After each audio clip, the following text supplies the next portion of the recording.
Hello, hello, hello.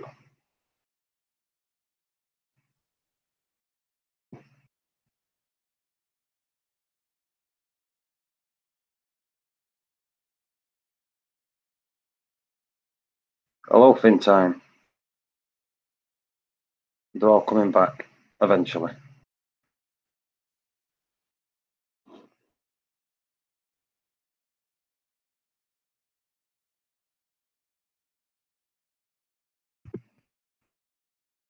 Hopefully the link works.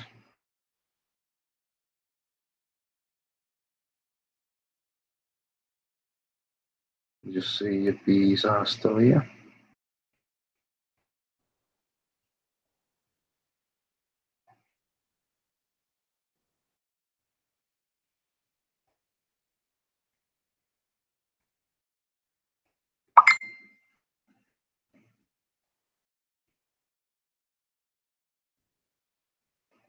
Howdy doody, Haley.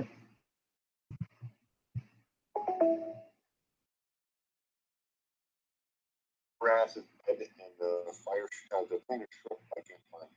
So I think my coral bandit warm up. All right, I think we got to go over to New York.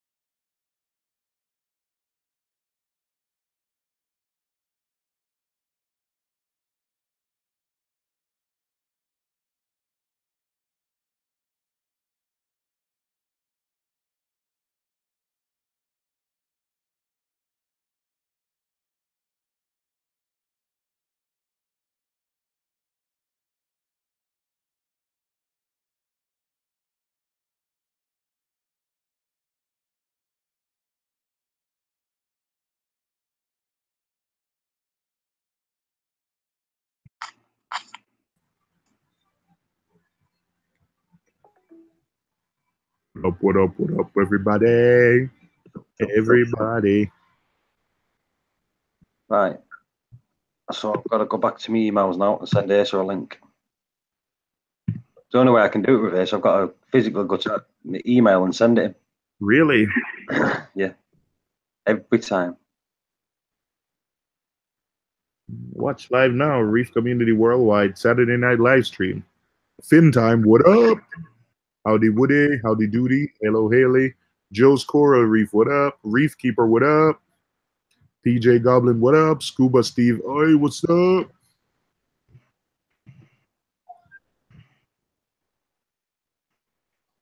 So where is my Hangouts?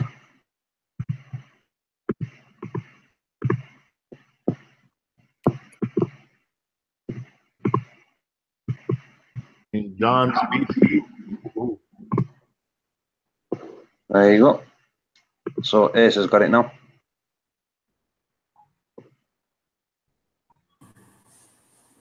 Who's in? PJ, Finn, Joe, Ailey, How you doing? How you doing?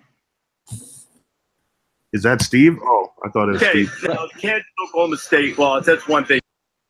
What? I was going to say, what was that? I don't know. I don't know what that noise was. Did ESPN. it come? I was reading a story on ESPN, and the thing started. Oh, I see. Hey, Paisan. Stevie. Alexa. I just want to kick Dave's Alexa in. Oh, no, I got her unplugged. She's been listening. Get Ailey's parrot to read a big list out. Oh, Strawberries. I saw the thing dancing today. Yeah. No, I had a girl over here named Alexa. It was going crazy. That's a joke. Yeah, do you know when you mentioned that parrot, Dave, with the big shopping list? Yeah, strawberries. I watched it. Yeah. Would you like to know the next 5 on the list? Yes. Strawberries. So the parrots at home just saying, Alexa, buy strawberries. Alexa, buy strawberries. Have you seen that one where the kid's blobbering inside Alexa? No. There's one with a kid going, basically like kiddie language, saying like, Alexa, like play like a kiddie thing. And then Alexa comes on saying, porn. What porn would you like? Anal. And it starts to go along with all this thing with a little kid listening to it. I'll get the link. I'll get the link, Dave. I bet you do. I don't open your links, though. That's the only problem. No, this one's all right. It's funny. It's just a kid doing it. Hey, what's up, Jeff? What's up, Fin Time? What's up, Haley? Haley left a comment on one of my videos, first timer. Thank you so much, Haley.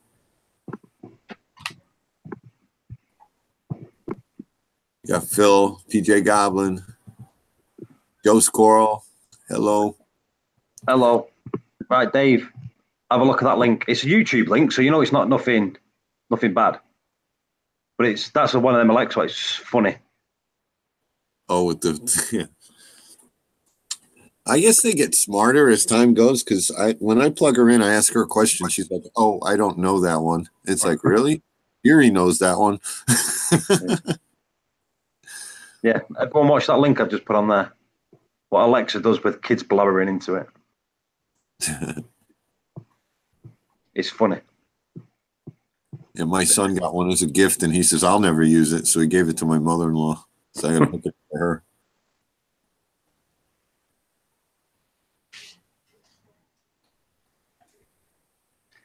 Hello, little bear Reef. Well, it's very nice to see your comment, Haley. I appreciate it. I'll cherish it. I put a little frame around it.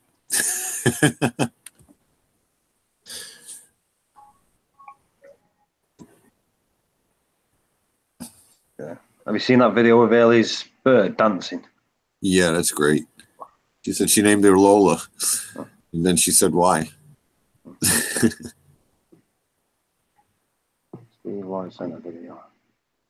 So birds are not sexed? You gotta explain that. She says her bird doesn't have a sex. That's why she named it Lola. I didn't know that about birds. So are they clownfishing that way, or was there an accident? Yeah. Did it land on a branch the wrong way? She's not been sexed yet. Oh, DNA sexed? So you don't know which sex it is until either it starts laying eggs or you get a DNA test?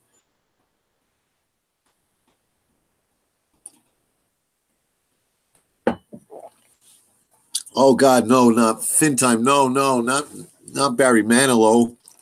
We're doing kinks here, Lola.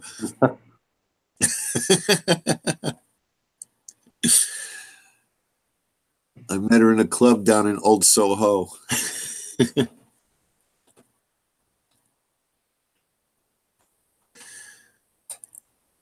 That's right, Ailey. No Barry Manilow.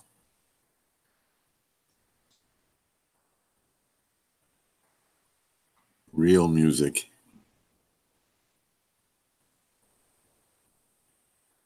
See, I don't like Barry Manilow.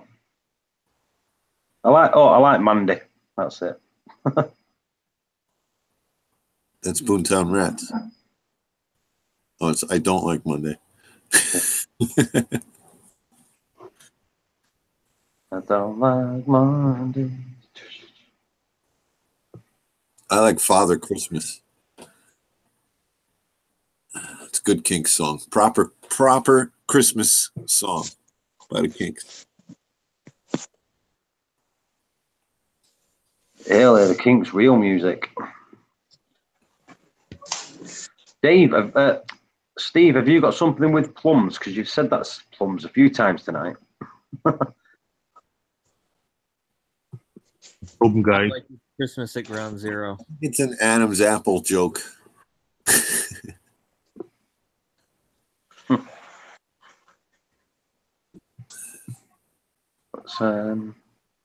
Bankrupt. What was that? Have you watched that video, Dave? The one you posted? No. Oh, watch it. I'll watch it when there's nothing else to do. Oh, plums are not. It's only for like 20 seconds, but it's funny. It's just, like I say, it's just Alexa. When a kid blabbers into Alexa. Plums are nuts.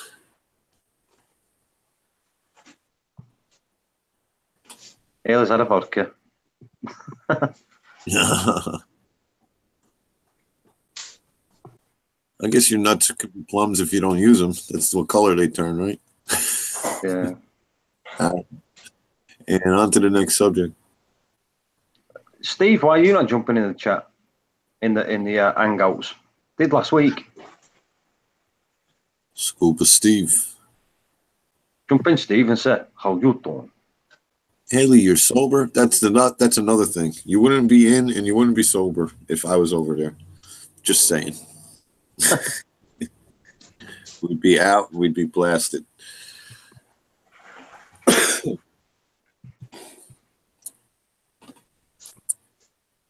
Okay, I've got a non-fish tank question. How far should your TV be off the mantle?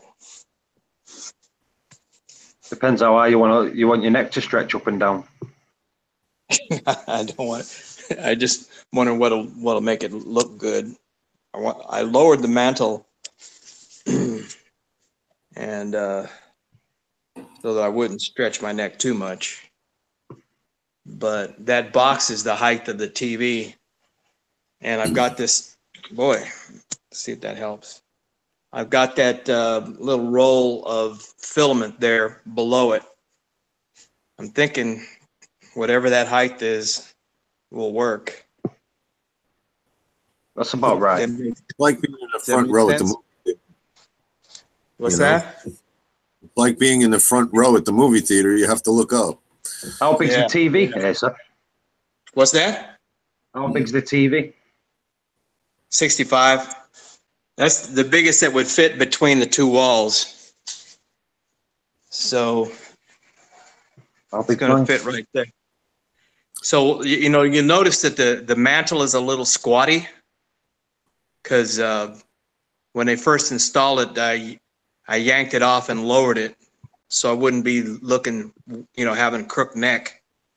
But I guess I'm just going to have to have a shot in the dark and put it that height. I won't be able to adjust it once I get it up there. So, right, I would start as low as you could go. I'd so put it low like 3 inches. Unless your wife likes to put stuff under it, you know. Yeah, that's the thing. Yeah, just put a cup of coffee there. Because she'll put her little nick there and then your remote won't work.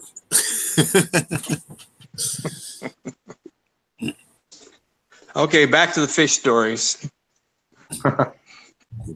You done painting? Yeah, I'm done painting. Okay. And you just put a cardboard box straight on the paint and you're just done. Yep. I'm posh, man. So being stupid is not a crime, is it? No. Not yet.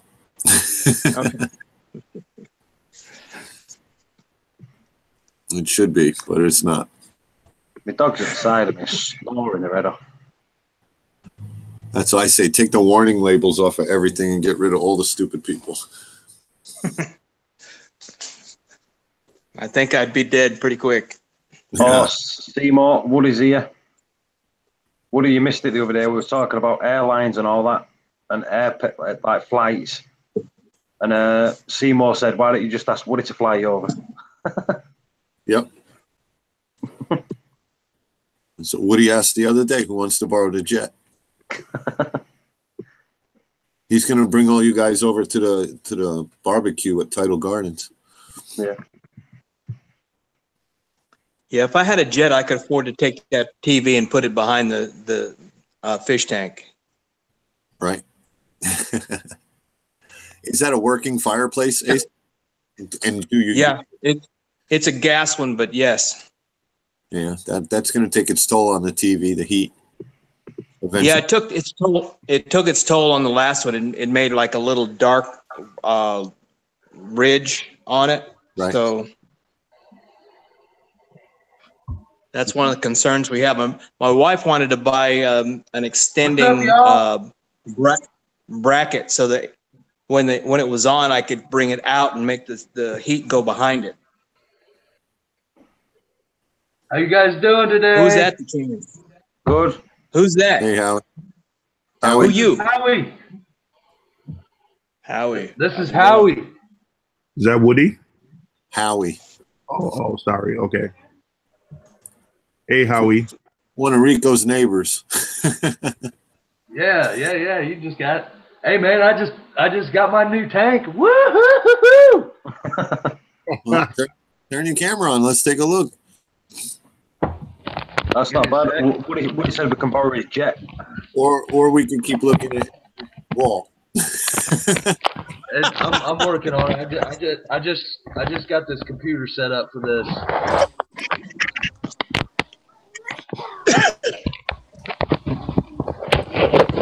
What's going on, everybody? All right, CJ. What up, CJ? I'm getting tired of looking at this damn bridge. I think I'm gonna start gluing everything later on tonight. There you go.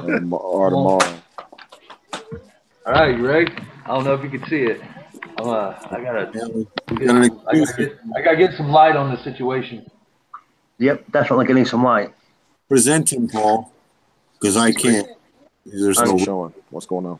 Oh, I'm gonna give you the power. Is this Howie? Yeah. How we doing? How we doing? I don't know if you can see it. I was going to say, have you not got a light switch? You spent too much on a tank. You didn't pay the electric bill. Turn the light on, brother.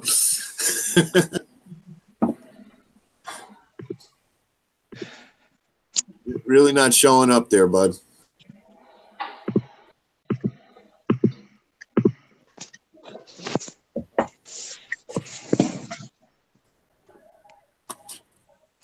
I see a PVC union is all I got out of your whole presentation there. Yeah, I can see a stool.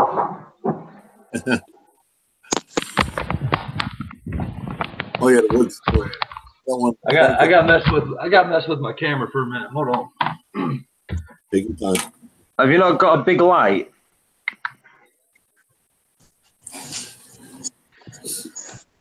Like, have you not got a room light? Yeah, Howie, there's no light in the room. I don't think the camera is gonna, I'm out in my garage, so it's just hang tight. I'll get there. All right, cool. Talk amongst yourselves. Hey, Woody, can we borrow the jet so we can go over and help Howie? I said we can.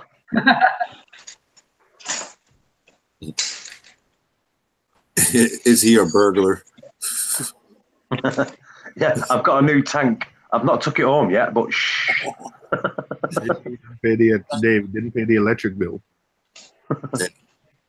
Bill's paid. Haley, I don't know if he's stealing the tank or not. I'm just looking. Yeah, Howie, you sure that's your garage?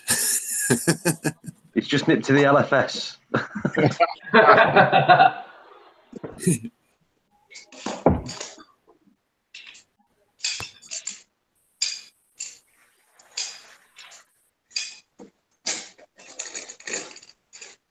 Let's present CJ while he's doing that. Do a quick identity check. You all want gel filter or no gel filter? You know, look at CJ with that big piece of plastic in that tank. Come on. Put gel filter on for you. There we go. Yeah, I like the look of the colors on the sand bed so much. I just really want to see the color of the frags all over the rock state. I just wanted to see what it looks like. CJ, all the icons are blocking the sand bed, so just raise it up a little bit. Hang on, I can move the icons. Give me a second. I know, we can hide them. I can hide them. There you go. But I think if you hide them, did you hide them on YouTube as well? Yeah, I think it does, yeah. Okay. I think it does. Let's just give it a second to kick in YouTube.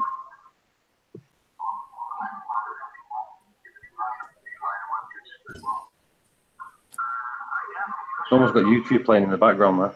Yeah, somebody's got the stream playing twice. I'll tell you it is. Give me a second. I hear Seymour again. Not me, man. I'm going to hear him twice. Not me, man. It is. Howie. He's gone anyway. So. Steve said you're running out of real estate, CJ.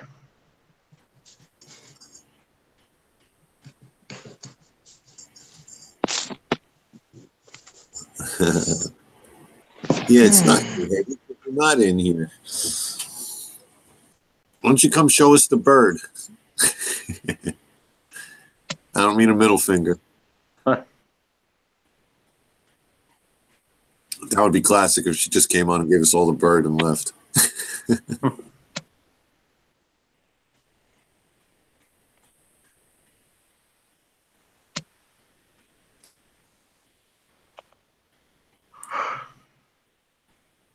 So what's going on? Sorry. That rat's still flipping frags on you? He's not even there. He's gone. You know, he got insulted because I told him his camera angle wasn't proper. I questioned the master, I guess. He's got a hell of a lot of frags there for the little real estate that he's got. Yep. People shall not learn that you do not get that many frags. Well, in the beginning, you can pepper up a tank, and you know what? It's a rough thing to come to terms with, but they're all not going to make it anyway. Yeah. You know, mishap. Yeah. They fall into a torch coral or a bubble coral. You know, just experience. Always back. Now you can see it. Yep, that definitely looks like the one from the LFS.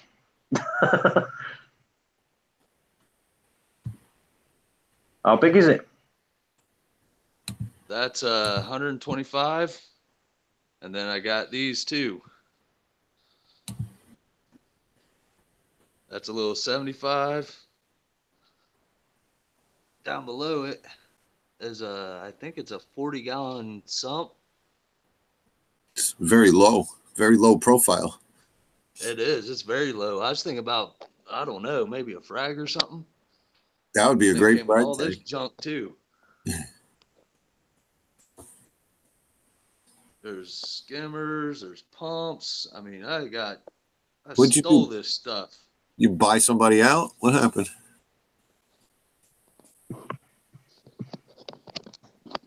Did you buy someone out? Deal. Literally steal the stuff. All right, I'm switching back off my phone because my phone sucks. Should clean the ashtray, bro. I'm all that he's done to clean his ashtray.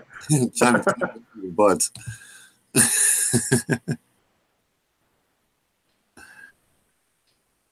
See, we call them dimps.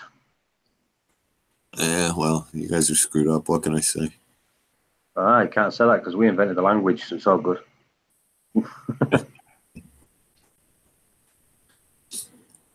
Americanish. Tough crowd, yeah.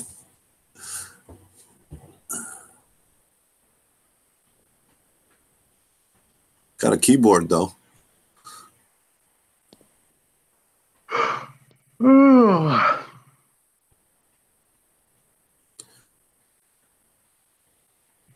Okay. CJ's coming. Back to CJ. I call them ashtrays. No, we call them ashtrays. I mean, the dimps that are in there, they're called dimps. Dimps? Yeah, when you dab them out. Yeah. Dimps. In America, well, over here we call them dimps in Manchester. We call them butts. Yeah. So what do you call them then, Ailey, when you peck the end of the cigarette out?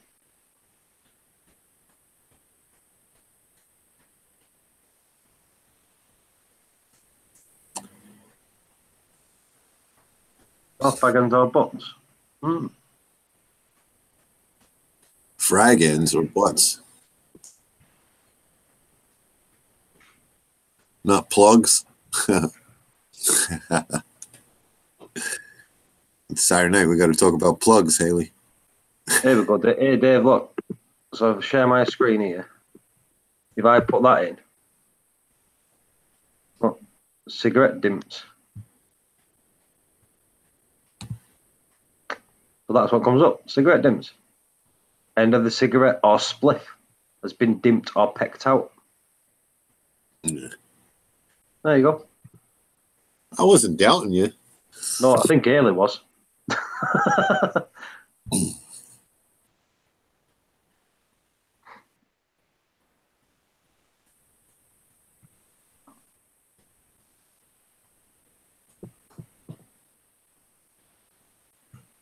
East Coasting.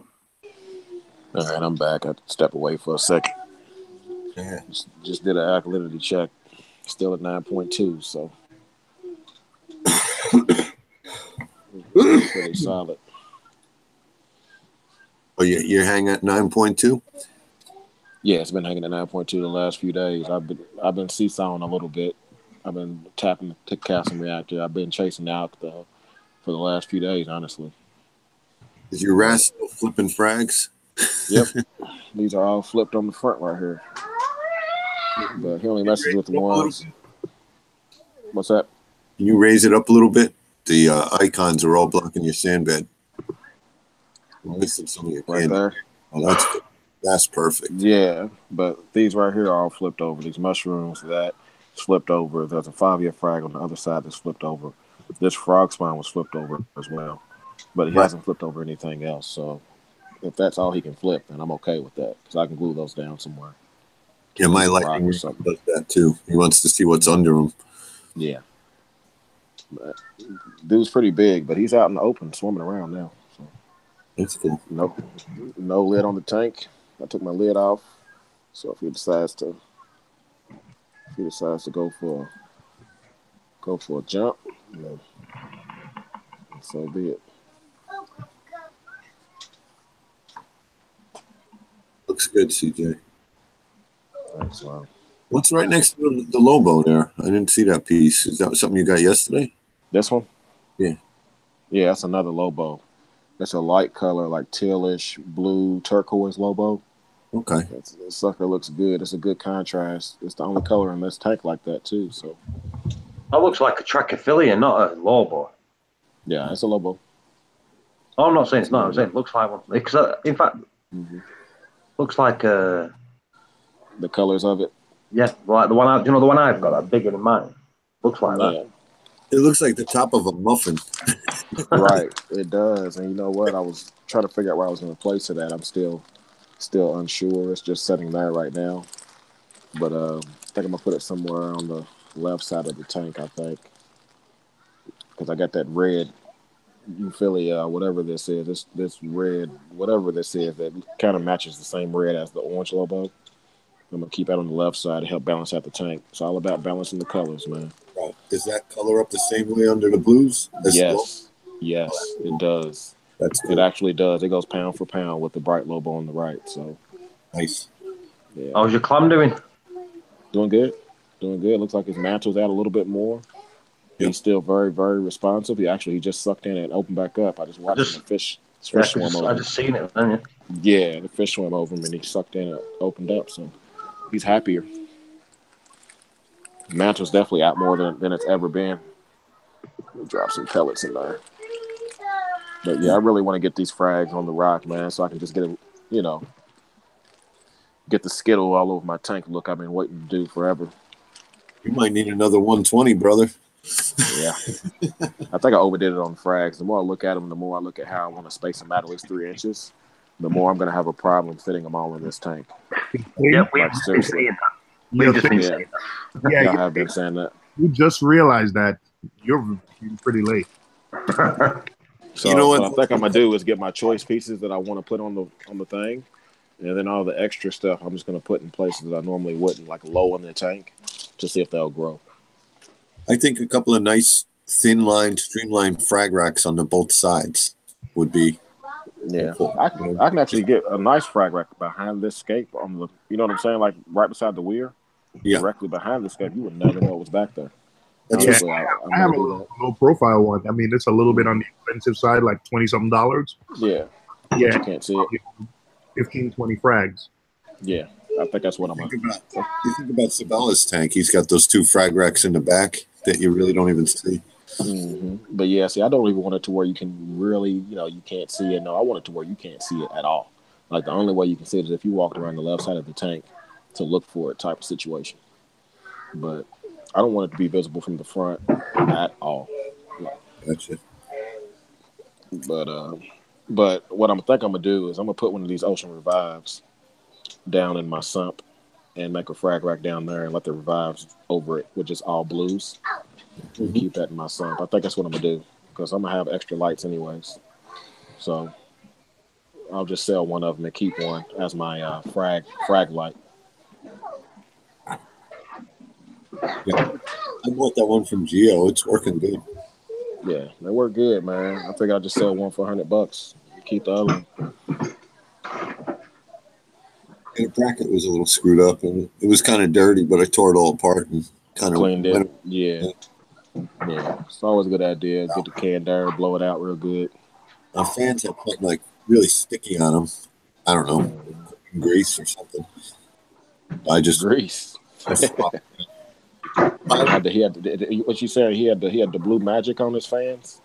I don't know. Do you know what the blue magic is, man? Is something he was cooking? I don't know. No, man. That's the hair grease, man. It's the blue bottle, man. Damn, man. I thought you was hip to it, man. But yeah, I got 2 more tubes of super glue coming to go with these tubes from BRS, the super thick gel. I think I got enough right here to glue all of these frags in the tank, but I got 2 more coming. I got the ICP test coming. I got Miracle Mud coming, and I got 2 more bottles of reagent coming as well for my Hannah checkers. So I'm waiting on all that stuff. And the lights coming. I think I'm done. I'm not spending no more money on this tank for the next 2 weeks.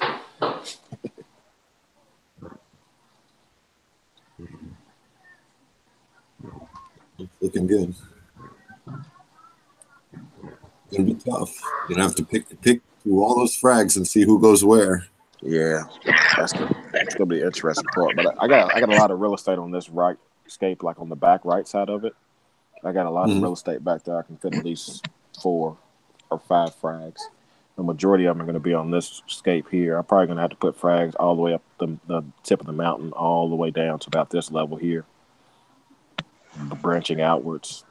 Right. And after that, I don't know where else I'm going to put something. Probably this area here. Maybe I could put SPS on this one, but I don't know if that'll work. Are you out of the movies yet? What's that?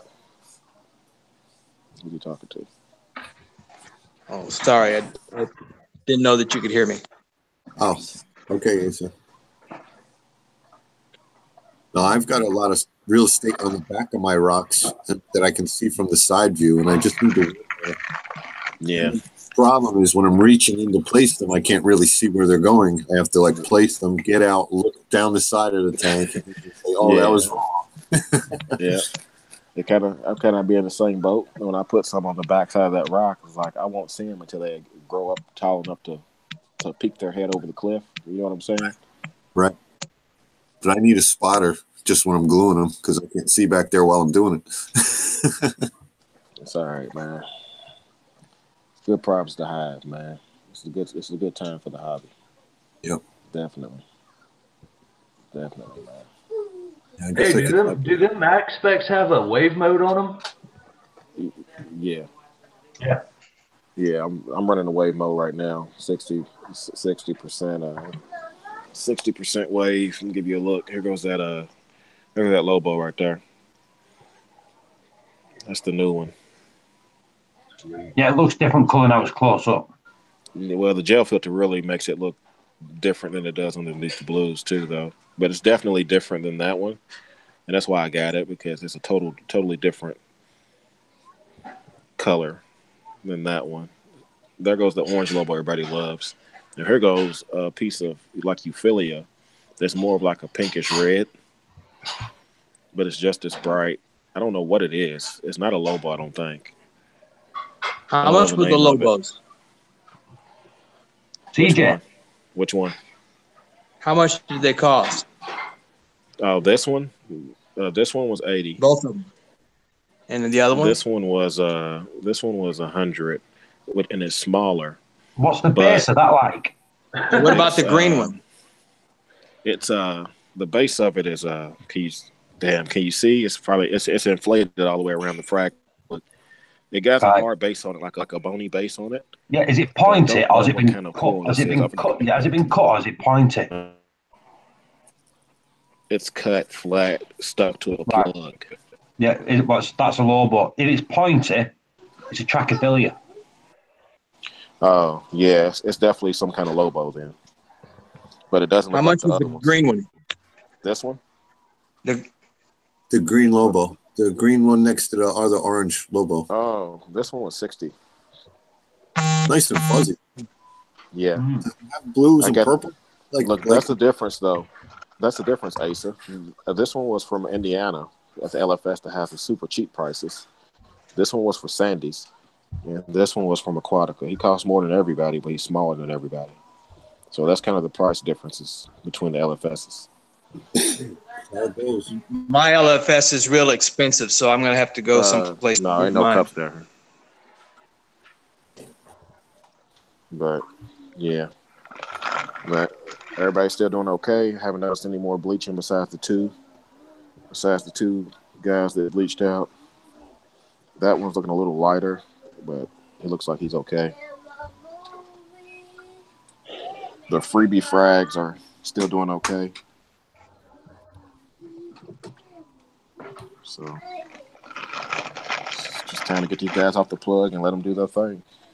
What's up, DC? DC, you finished that video?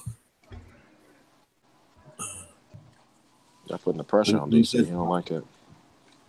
When's the DC video dropping? We're going to drop already. And I'm just bad thing.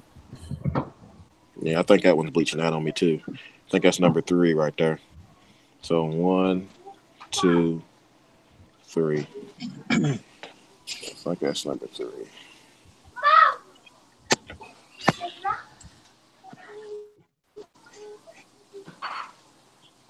So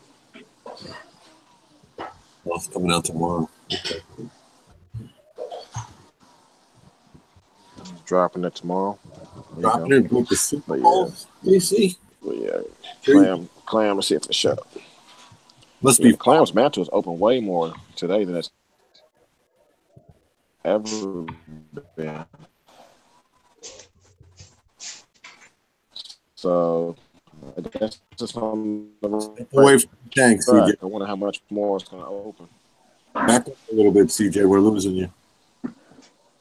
This you're hitting that dead close to the tank. I'm getting the tank interference.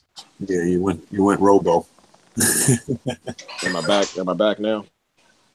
Yeah, I think so. Yeah, I was getting the tank interference, but yeah, I'm excited to get this Miracle Mud too, man. Get this Miracle Mud in here and see how much of a difference that makes. Your video's chopping up. I'm back in the lazy boy now, so it should start clearing up.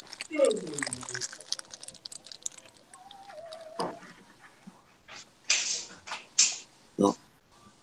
Yep, lost camera.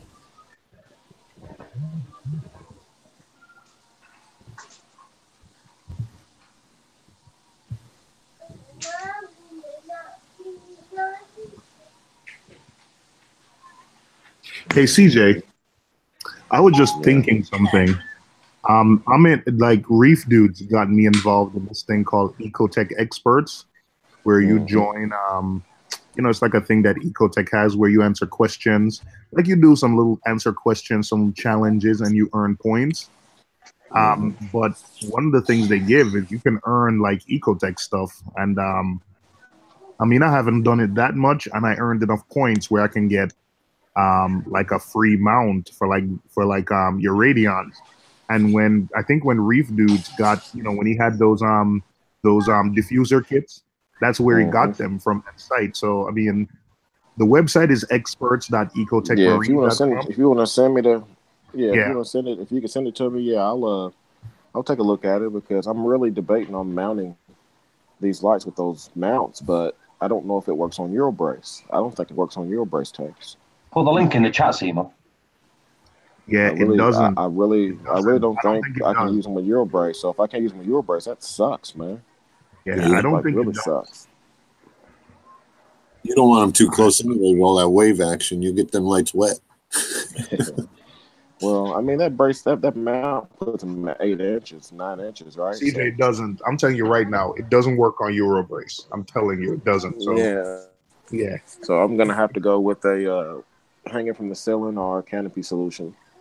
Well, they do make something called a RMS light rack where you basically mount the lights on it and they slide. Yeah, I seen so that one. That one's pricey, but you know what? I may end up having to get it.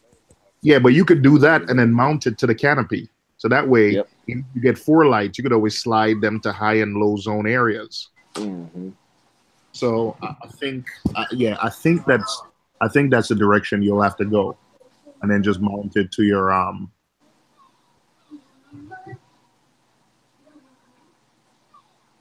Yeah, I'm checking it out on Bulk Resupply now. I'm wondering how much better it'll look than this. I'm curious. DC likes that Final Cut Pro X. So. Oh wait, DC, wait till you get plugins. Like I have plugins, you can get plugins for it that kind of shorten your workflow. So eventually, there's some webs. DC, I'll message you some links on Facebook. There's websites you can go to where plugins that'll animate your logo and do different things for you. That'll make your life like so much easier. I haven't even taken advantage of these plugins as much as I should. So if you want to do animated text or certain things, yeah. Man, I'm telling you, man, CJ, I got mad respect for you for using iMovie on your phone, man. I'm telling you, man, that is impressive as hell. That is more impressive. Yeah, that is impressive as hell. Just sitting there with the patient. You must be a patient brother to sit down and do like those long videos. The last one where you did a video, exported it, and then did like a video in video. I think for the controller, man. Listen, man, you earned my respect 100% for that video. Yeah, I did the same with this last video when I did that. I remember you talked about that teaser at the beginning. Yeah, I did a whole video teaser separate and imported it as a picture-in-picture to that video. But the messed up thing about iMovie, the first time it pissed me off, it glitched. That video was so complicated, that Tidal Gardens, that Ohio trip, because I was shifting back and forth between voiceovers and using the audio on a clip that was already there. So what it was creating gaps in my voiceover segments that I normally didn't have. And it was all good until I start mixing in different audio files for music, fading them in, no music, fading them out to a different track.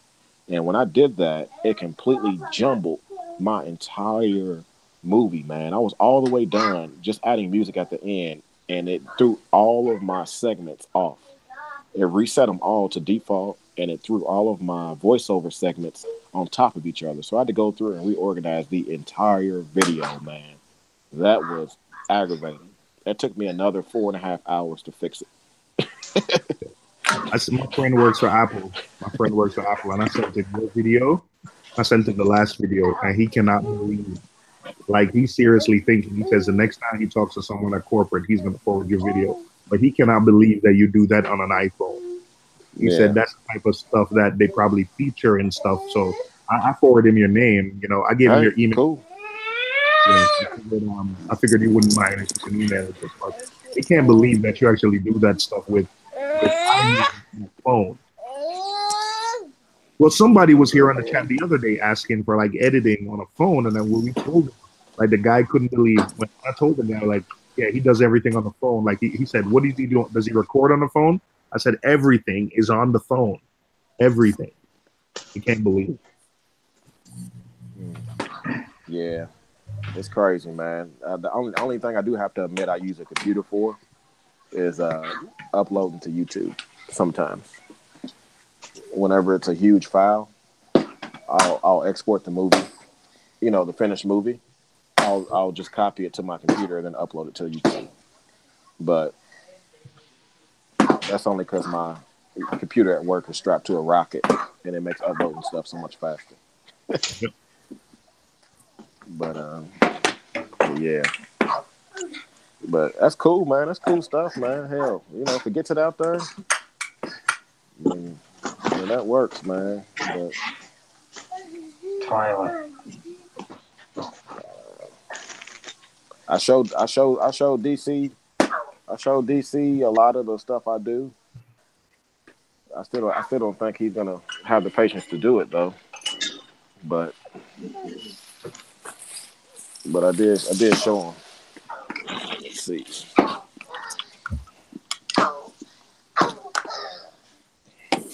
Hey CJ, I don't know if were you in earlier when I showed off my TV?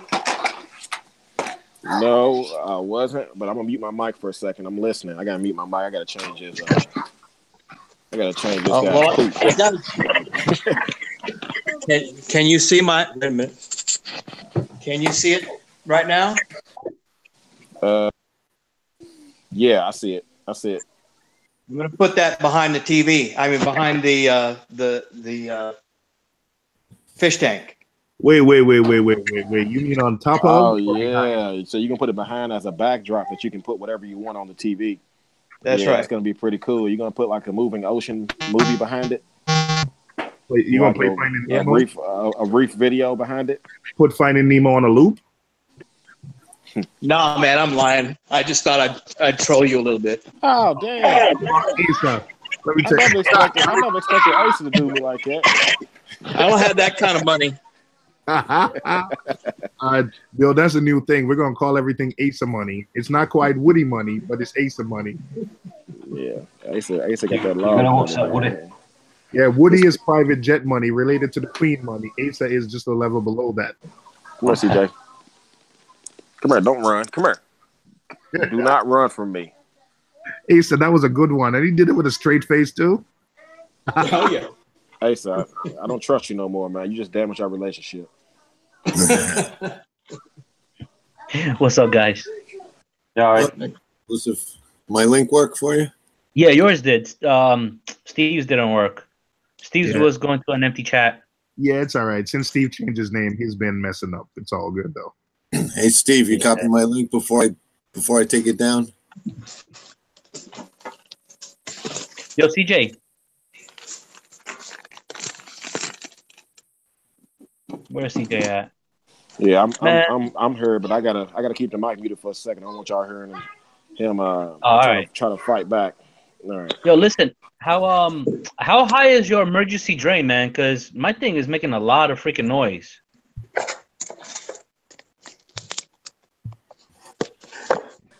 I got it butted all the way up against the return tee.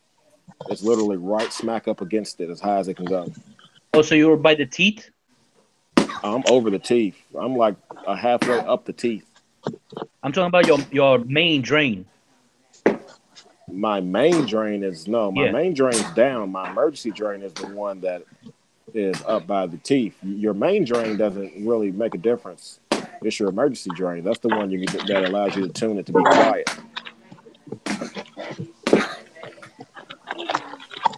The emergency drain is what allows you to raise the water level inside the weir to where you're not getting any water falling through your teeth that makes the noises without it getting sucked down the emergency drain pipe making noise as well. All right, I'll be right back.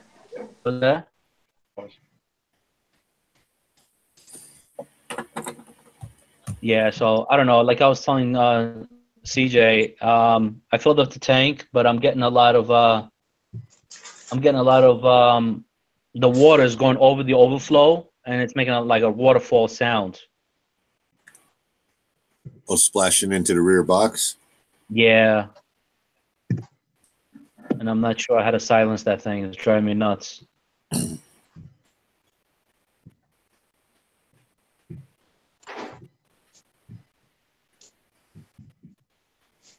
Because it doesn't matter. It's still, I have my drain is completely open, and it's not enough water coming through the drain in order to keep up with the return pump. And I got the return pump on 1, man. You said there's not enough water coming from the drain. You know what? To be honest, SC Reefer called me this morning. How many holes do you have drilled into the back of the tank? I got 3. And you're using Bean Animal? And you said your return pump. What return pump are you using? The Vario 6. Yeah, but what? I find something's not right there. The Vario 6. If you have 3 holes, even if you have 3/4 inch plumbing pipes, I'm pretty sure you have 1 inch. But even if you had, I got 1 inch. Yeah, 3 1 inch should be more than enough to handle like the Vectra running on full blast. Oh, that's what I'm saying. Like, all right, so on the Vario 6, if I put on setting 2, it drains the water, and the return pump drains everything out of that compartment so fast. And I have my drain pipe all open, but it doesn't keep up. Yeah, but exclusive, you have to add more water to it. Yeah, when you run the pump on higher speeds, yeah, you have less water in the sump. You're gonna have less water, so you just have to mix more salt water and pour it into the system. Yeah, the same thing happens to everyone. Like when I run my pump at 50% and I bump it up to 70%, I have to add more water to the system. Because I added a lot of water, man. I mean, like, if what do you call it? If I cut off the return pump, my sump is almost full. It's like 2 inches from being full. Oh, so wait, but how big is you have the return lines down too low then? I have the return line. Wait, hang on a second. All right, let me try and I'm trying to figure this out. I may ask some silly questions, but how low in the tank do you have the return lines? How low? No. The return line goes all the way up, and then it comes into the tank. No, but here's what happens. Wherever the return pump empties into the tank, right? Right. Whenever you turn off, your pumps stop running. It's gonna drain all the way to the return line, like wherever the return line is set. So, how deep in the water is your return line? Like the hole that the return line sort of. If anyone is in the chat and I'm using the wrong terminology, or Paul, if I'm using the wrong terminology, please help me. But wherever those return lines enter the tank, right? Usually people connect lock line to them, but then they have it like right below the surface of the water in the tank. If you have the return line like 2 inches below the water, whenever the pump is not running, it's gonna drain all the way down until it starts to suck air. Then it's gonna stop the siphon. So I'm asking you, like, how far, when your tank is running and your pump is running, how far down in the tank are your return nozzles? Okay, I gotcha. No, the back siphon. No. I have them about like an inch and a half by the water line. So you need to bring them. So what you need to do then is bring them higher, so they're barely below the water line, so you don't get that back siphon. Has he got the RFGs on them? No, I don't. Just what just you could also do, but you could also put an air hole in it. It's like you can put like a little hole in it, so it's like but that's not. Drains, you get the water suction. Right. But that's not the problem that I'm having. The problem I'm having is when the tank is running, it's the overflow box. It's gurgling. It's not. What's that? Is it gurgling? No, waterfall. Right, what you need to do is, when have you got an emergency overflow on it? Yes, I do. Right, turn it up so the water is just trickling down the emergency overflow. The water doesn't get the water doesn't get that high though. Yeah, I'm still not understanding the issue he's having, Paul. I'm still trying to understand like the issue he's having when he says the water doesn't get that high. Wait, hold on, Paul. Let's start over. So, exclusive. What's the issue? Maybe I came in late. My bad if I totally messed up the question. I'm apologizing right now. But what's the issue you're having? Is the I'm saying start again. All right. So the tank is full, and there's 3 lines. The center hole is where the return is coming into, and it tees off into the lock lines, right? Yep. The right side is the emergency drain, and the left side of the holes, the 3 holes, is the main drain. So the what tank have you got? I got CJ's tank. Right. So what happens is if I put the return pump too high, then it's draining that return compartment too fast. Got you. What do you say? I don't. I'm. That's the part where you lost me right there. When you put, and it doesn't matter how much you add to it. Okay, I got you. I got it now. So the issue I'm saying, it's related. So when you put the return pump too high, that your return compartment drains too fast, right? But when I tell you to add more water to your system, you're saying you can't add any more, because if you add any more, when you turn your pump off, your sump is already close to the point that you're overflowing, right? Exclusive? Am I right? I think he's gone looking at it. Yeah, I think so. So the 2 issues we're talking about, Paul, I think they're related. One, he wants to run his return pump higher, but when he runs it higher, you know how when you turn up your return pump, your return chamber goes down. But he's saying he doesn't want to add any more water to the system because when his pump goes off, he's already at risk of overflowing. I'm telling him, like, probably one of the reasons it's happening is because his return line is too low. Yeah, that will be it. Yeah. So he can either put it higher, like lock line, put it higher, or like you said, drill a hole in it, you know. Air hole. Yeah, an air hole that stops the siphon. But I think a photo, if Exclusive can show us a video of the tank or send me a photo, like that would.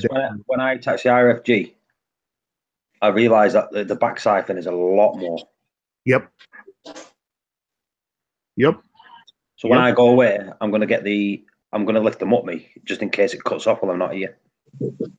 I actually have. That's one of the reasons why. That's one thing why I want to run more water in my system. I want to turn my return pump higher, but if I put it any higher, when the system goes off, like the sump gets full, and I don't want it to come between 1 inch, you know. Yeah. And also, you know, if I bring because my return pump, when I run it high, it sucks a little bit of air every now and again. So, but if I put my ATO up higher or put more water to the system, so I'm having the same issue as Exclusive, but I know what to do to fix it. I added more things, a lock line to it, and just lifted it up a little bit higher. So as soon as I cut off my return pump, it's like it only drains a little bit before then it, you know, the siphon stuff. Yeah. See, before I ever turn mine off, I always lift. I turn it off and lift them up straight away. Oh yeah. I used to turn off for feeding, so I used to turn off for feeding. So I used to turn off every time I feed. So I used to, you know, I always made sure I have enough. But with this new sump that holds more, and also one thing I also learned, Paul, is you know, the issue I have was my return pump sucking air if I run it high. I've seen people glue PVC into the return pump and put an elbow so it's drawing from almost, you know, the floor. So that way it prevents like it's sucking air. So I'm gonna do that. We can't hear you, Exclusive. Maybe, and you're not on mute. So it's in the chat. He said you can get me air, guys. So I think is. Yeah, but Exclusive. Yeah, we can't hear you, but I think a picture would help. I really think a picture would help. The drain is 1/2 inch high. The emergency is at the top. Just put a hose from front to end of the sump. Problem solved. I don't know. I don't know what Howie is saying with that. Yeah, Howie, I don't know how that helps. Do you know what he's talking about, Paul?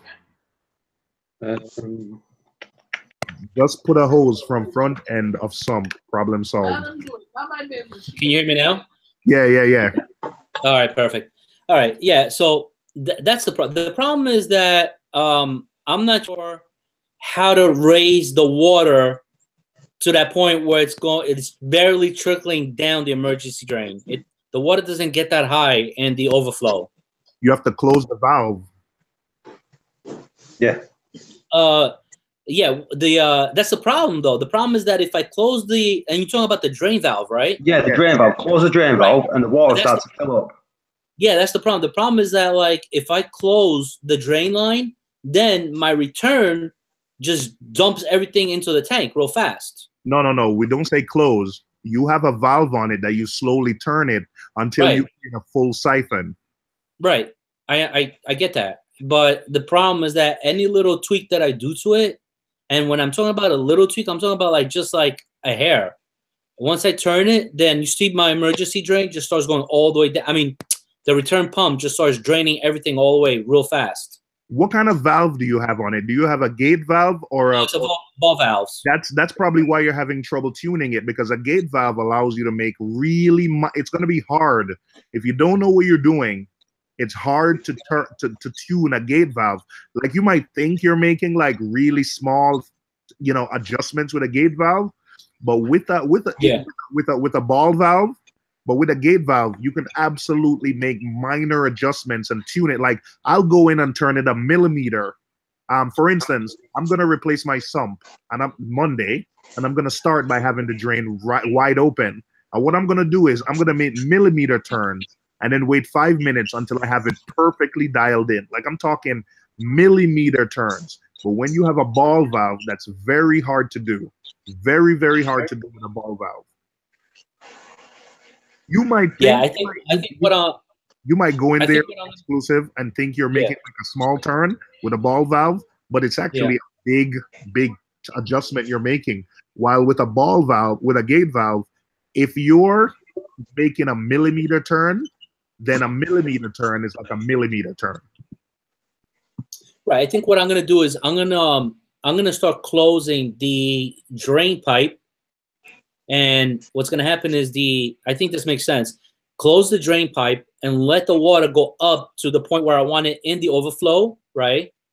And start adding more water in the return section. And does that make sense? Exclusive. I wouldn't do anything until you sort of have this. Can you send me a picture? Like I don't know if you're home now or you're at work, but when you get home from work or tomorrow, can you send me a picture of like your overflow box and where your return line enter the tank? Can you do that later? Yeah. I mean, yeah, I'm gonna go to lunch soon. I'm at work. But I'm working at home today. But yeah, I could do that. Yeah, when you get a chance, just send me a picture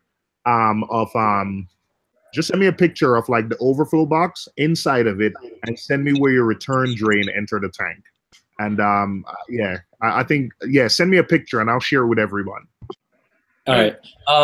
Steve, I can't, and what is it, Phil, I can't put on the camera right now just because you're not going to be able to see anything from the angle. I can't get the laptop in there, so I'm going to have to use a smartphone or like my phone or something to take a picture or a video or something like that. Yeah. Use your phone. Turn on the lights. Use your phone. Yeah. Let me see if I can get this right. Okay. So when you got your pump on full blast, it's draining your return chamber. No, it's not on full blast. Full blast is like number 6, and I have it on like number 3, and it just drains it way too fast. See, even that, because that's reducing your flow. So in that, either your pipes coming out of the tank are too small, so you're not getting enough down into your sump. What are you talking about? They're an inch thick. Okay, so then, you know what I think the problem is, and this is one thing that I've noticed. I took from the lock line, I took those fan looking things off, the tips at the end. I took them off. I don't think that affects anything. It does. It does. Because now, reduce flow. I think Howie might have touched on something that I never thought about. Because when I bought when I was running a 50-gallon breeder, you know, and I bought like from a website glassholes.com, it came with like a 1-inch return line. So for you to have, are you sure you're sure your overflow is an inch? Because I think that's kind of small for, you know, way small. For like a Are you having this problem with the water dumping too fast into your sump? No. Say that again. Wait. Go. Did you say about the 1 inch?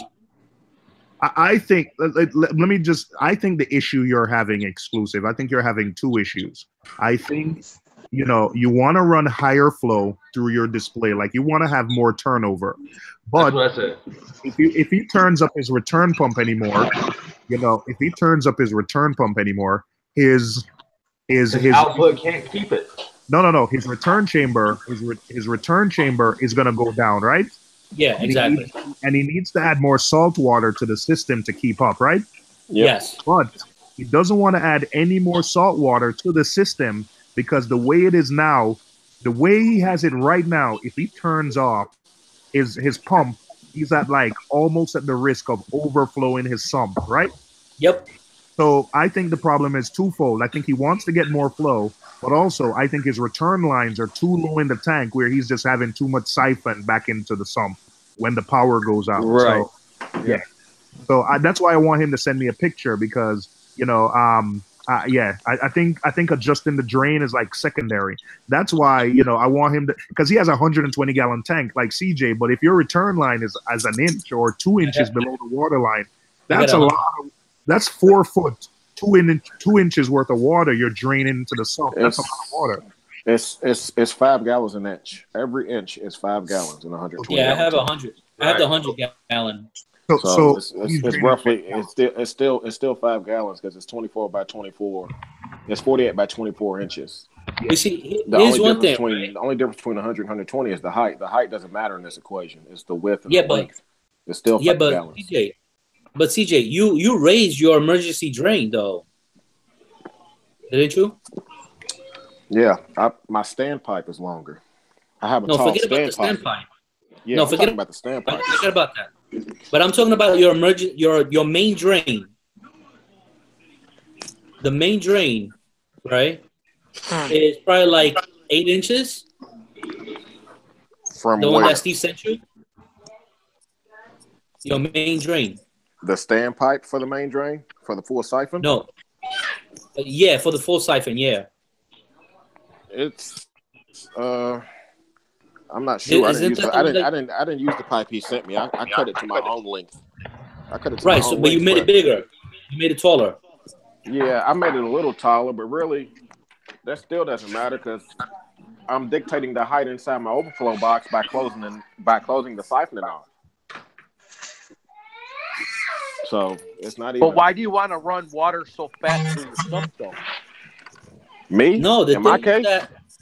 No. Hold on. The problem is that I'm barely getting any flow coming into the tank right now. If I leave it the way it is, which is on the pump is on number 2, on setting 2. Okay. So why wouldn't you just buy like a couple gyras or a couple internal pumps just to get your water moving inside? I do have two gyros. If you wanted more turnover, if you wanted more turnover from your sump to your display, just turn it up and then open up your siphon valve a little bit to where the water level inside the overflow box is still right at the level flow through. Your emergency standpipe is what's going to keep your tank silent. That's the one that matters. But the emergency standpipe.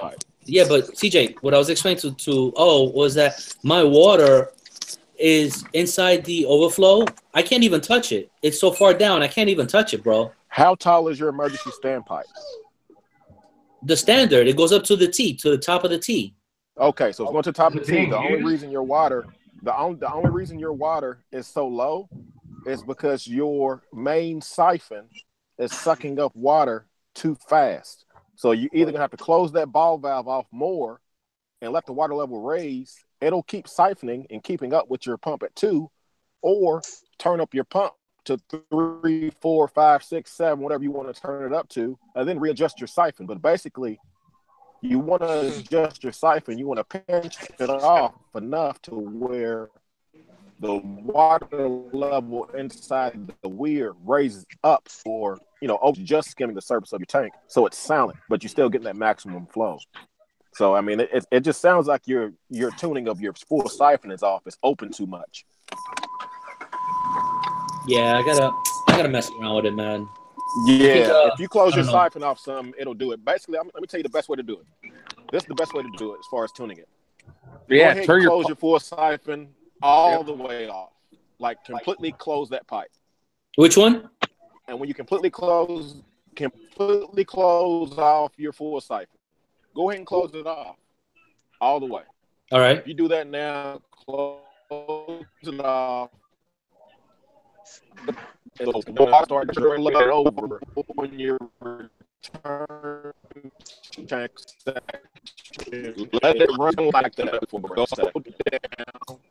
The water level in your overflow weir, after it runs like that, then you want to slowly open up your your full siphon drain to work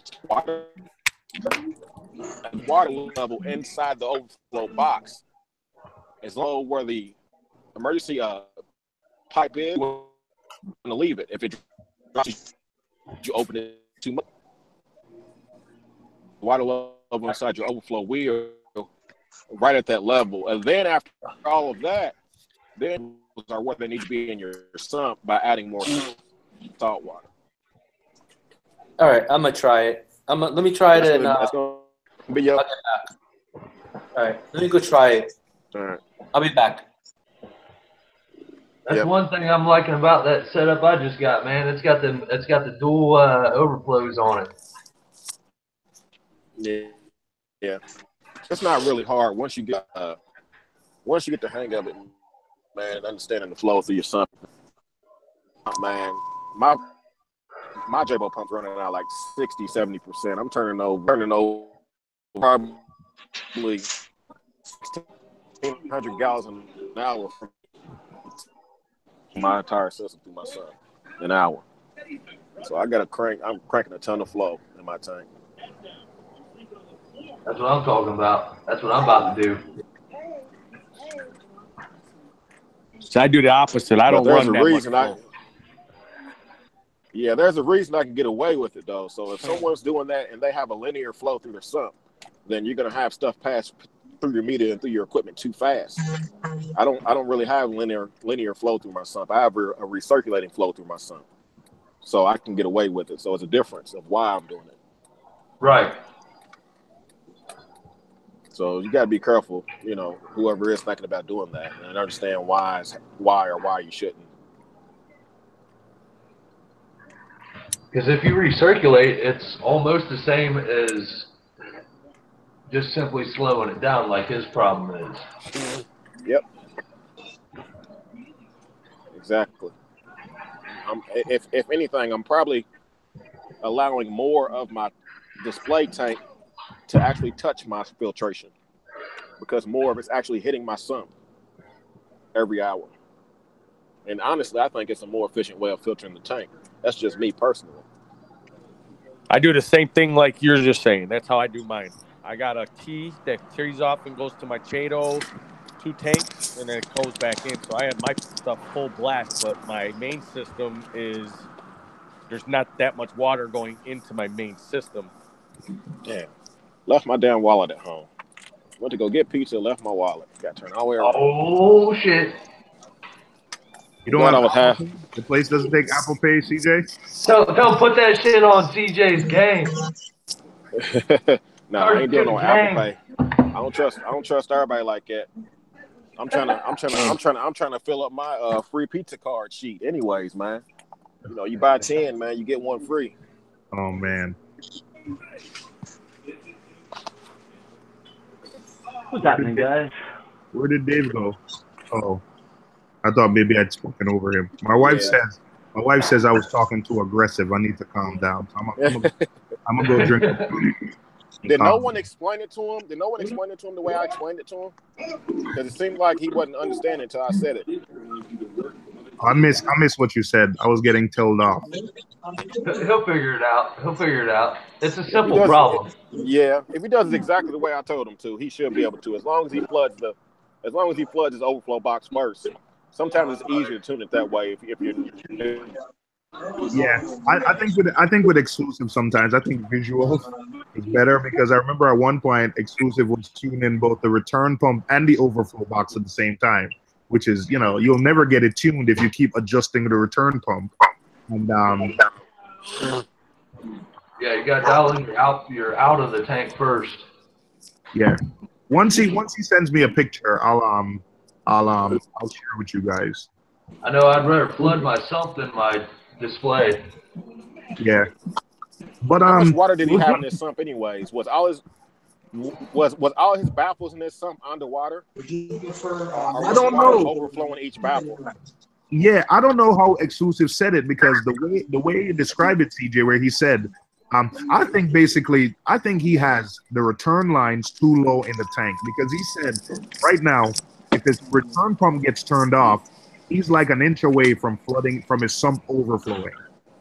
He has too much water in his system altogether, man. That sump, if he has the same sump I have, not big enough. No, the sump that comes with the SCA tank, my sump can hold 25 gallons of water on the display, man. That's 4 inches. The sump can handle 4 inches of back siphon from my display.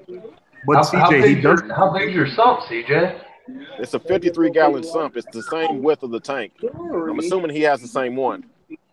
But if you have a stronger return pump than he does, and he's only running it. He has a 1,700 per gallon return pump, and he's only running it at half. So that's why I think something else is going on that we're not. He's probably right on spot, and he's just wanting more flow or something. It's still all relative though. It's still the same. It's still the same rules. Left my damn wallet. Where's my damn wallet at?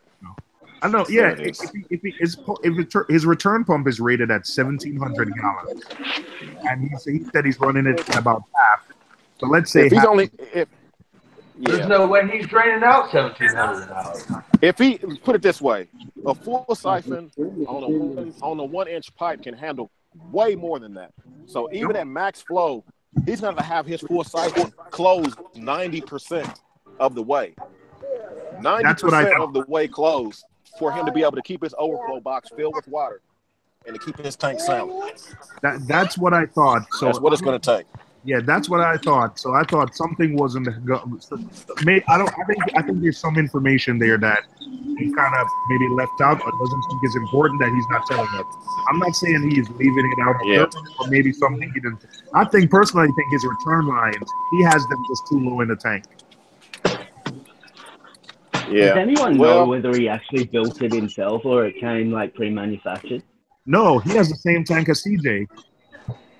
Yeah, but CJ did his own. The best way for him to do it, no matter how much water. Yeah, no matter how much water he has in there right now, as soon as he gets that tuned that way, then he can start manipulating the water level in his sump after everything's tuned. Then he can either remove water to where the water is or add water. Go ahead, Ruth. More so to my point, I heard him saying before that the water was actually splashing into the sump. So to me, it sounds like where his drain lines are going into the sump aren't actually below the water line. Now, in my theory, my ones are actually both about an inch below the water line, and that water pressure down in your sump actually helps the overflow flow through. Obviously, on your secondary drain, you need to have like an air line or something too that you can adjust to change that siphon, and I'm not sure whether he mentioned having that. If he has a Herbie drain, he wouldn't need that. That's a good. Yeah. He's got a bean animal, so it sounds like he has 3. So you have a main drain, a secondary, and then your over. He said bean animal with his SCA tank. No, he doesn't have bean animal. He doesn't have bean animal. Okay. The return. Yeah, rookie. That's actually a good point. I never thought of that. Yeah. said splashing. The actual water pressure down in the sump will help your overflow. You think if you've got water just falling into thin air, it's got no pressure below it. But if you've got it actually under the water level, it helps with noise. Obviously, you're going to have less trickle, like none whatsoever. My overflow is a bean animal one, and I built it myself when I built my tank. I did a fair bit of research on it, and it was really actually quite simple. Mine took about 30 seconds to tune in properly, and it's completely silent. I don't get any noise. I think bean apples are easier. I think Rookie might have it. I never thought about the whole splashing because Exclusive has been complaining about his wife saying his tank is loud a lot, and I never put it together when he said splashing in the sump, because you're right. If you have output below the water line, you should hear, like, if it's not tuned, you should hear some air, but you shouldn't hear any splashing at all. No, the only time you should hear splashing is when it's going over. Yeah, exactly. It may have been his emergency drain splashing, but yeah, as long as he's submerged 1 inch, he should be good. But if he's submerged more than 1 inch with only that amount of flow going in his tank, his pipes are never going to be able to purge the air out of it with that limited amount of flow. It's going to be too much back pressure. Air is going to get trapped in this pipe, and he'll never get a siphon. All you lot with your really animals and all that lot, you just make things so difficult. Just have a hole in your tank and just let stuff overflow. Job done. See how that works for you, Mike. Well, we making it difficult because we're talking about a whole bunch of what if scenarios without talking to the guy and finding out what he has. He's gonna send me a picture. Another thing that I think too is, like, I think he has a ball valve rather than a gate valve. And I know Rookie said in the chat, like, yeah, you could tune it with a ball valve. But if you're talking to someone who, like you and I know, if I say move it a millimeter or tune it a little, I know that, we know that you should tune it a little. But if it's the first time he's tuning a drain, like when we say a little bit, he might not realize that a little bit is how many times have you told somebody, like, tune a skimmer and just move it a little bit, raise the a quarter of an inch of a turn with a ball valve is extremely difficult. Yep. Extremely difficult. I've had a Herbie with a ball valve. That was my first ball valve. I bet my first plumbing job Herbie with a ball valve, and I quickly learned after that. Yeah. 100% agree. If it's a Herbie with a ball valve, it is pretty difficult. Even with my ball valve, if I change it, like, say, a few millimeters, which is a few points of an inch, it will drain the whole overflow. So that's the difference. Is a few mils and the whole overflow is down. So maybe he's just not keeping it shut enough. He thinks, oh, that's just going to overflow or whatever. But you need to leave it for a few hours and let it go. You want some pizza? Oh.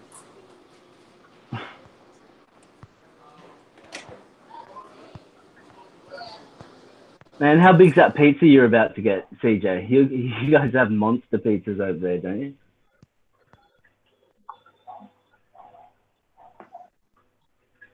That went quiet, didn't it?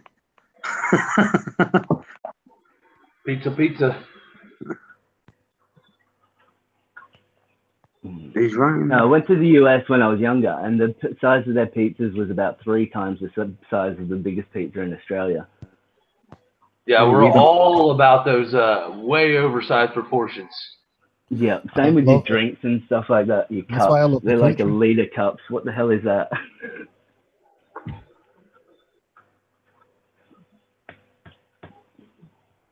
Go to Germany and try to drink some beer, man. They hand you half a keg all at once, and you're like, what?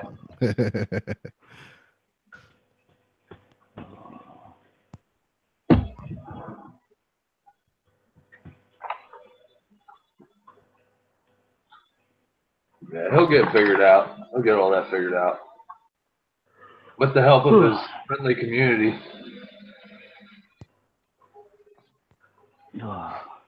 I went and got some new coral yesterday, but I left it in the LFS. Oh, that looks good. What you get, CJ? What flavor's yours? Oh, I just got something for the kids, man. Just half cheese, half sausage for the kids, man. Because we getting ready to go hit this movie with the wife. About to go see Den of Thieves or whatever that movie was. Haven't heard of it. I've just watched that film Get Out. I've seen it. Oh yeah, you got to be careful with that, man. Has your wife ever pull out a tea glass around you? Oh, I was sat there thinking, what? I wonder why my missus keeps saying, "Do you want a cup of tea?" Tea time, huh? Is that what you call it? Yeah. We know it doesn't take much to scare you, Mike.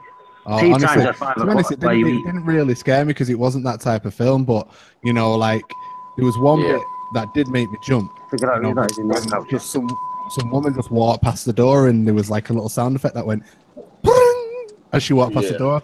Crap my pants. Mind control, man. It's mind control in that movie, but yeah, man. The flow stuff, man. I love flow. You guys know that. Howie.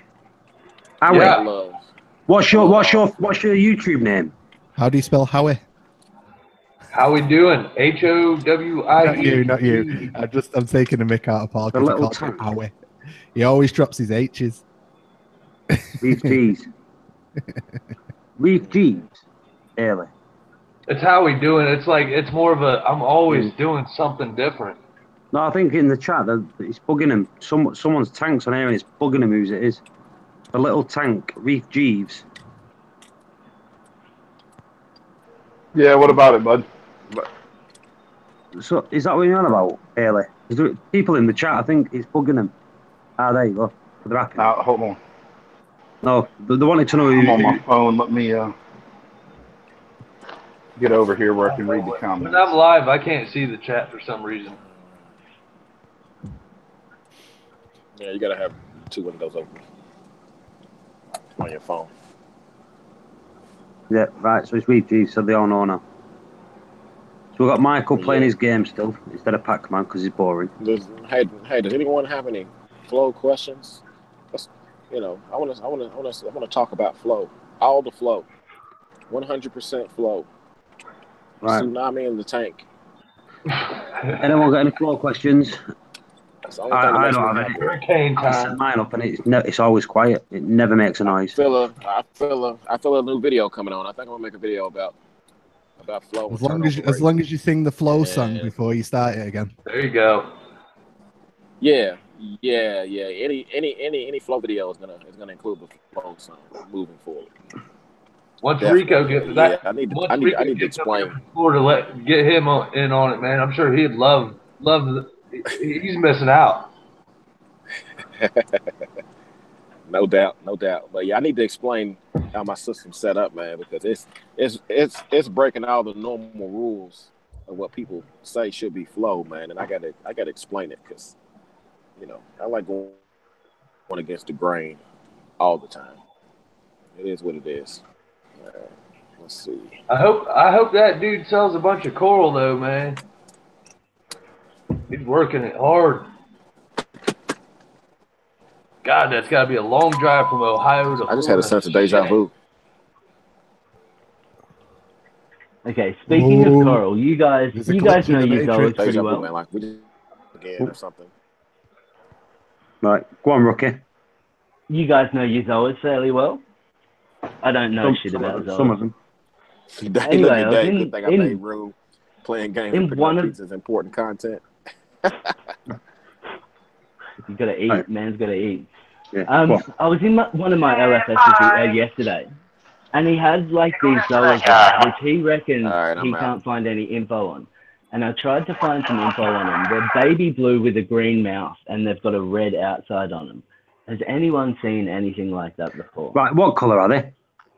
Baby blue. So they've got a baby blue rim. They've got a bright green mouth, like fluoro green. And the baby blue's really like a white baby blue with like stripes through it. It looks really good.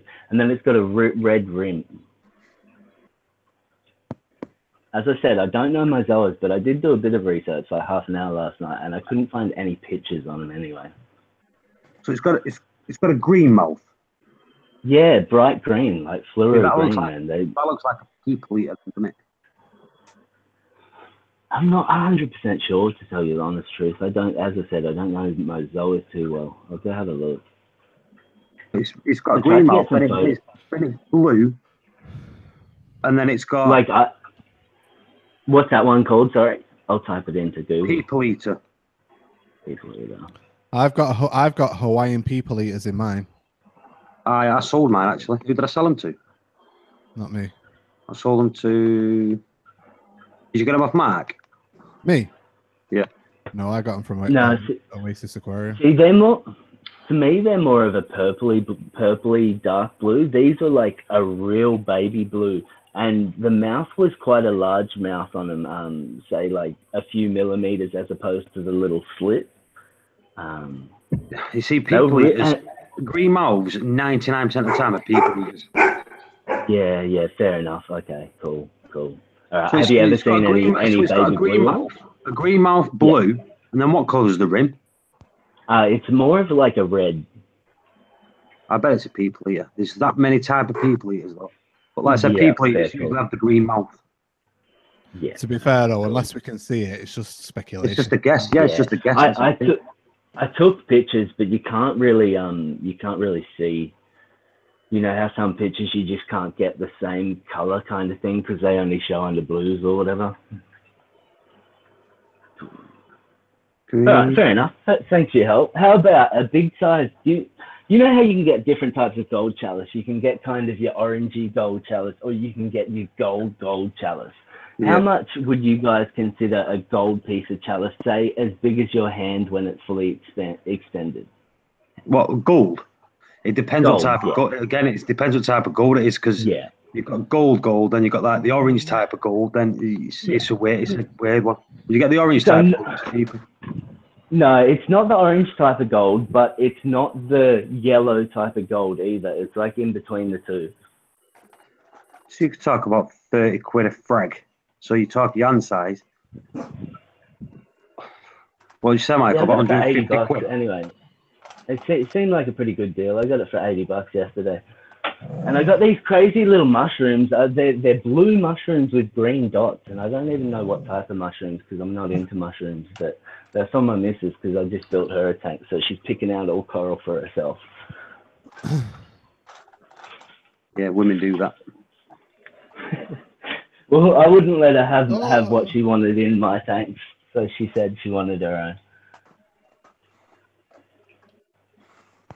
The sound effects from Michael once in a while are hilarious. Sorry, it's just that when I nearly No, ran into a rock. it's fantastic. I love it. What Michael making noise? Makes me laugh every time. I'm almost out of fuel, so I may as well steal another truck.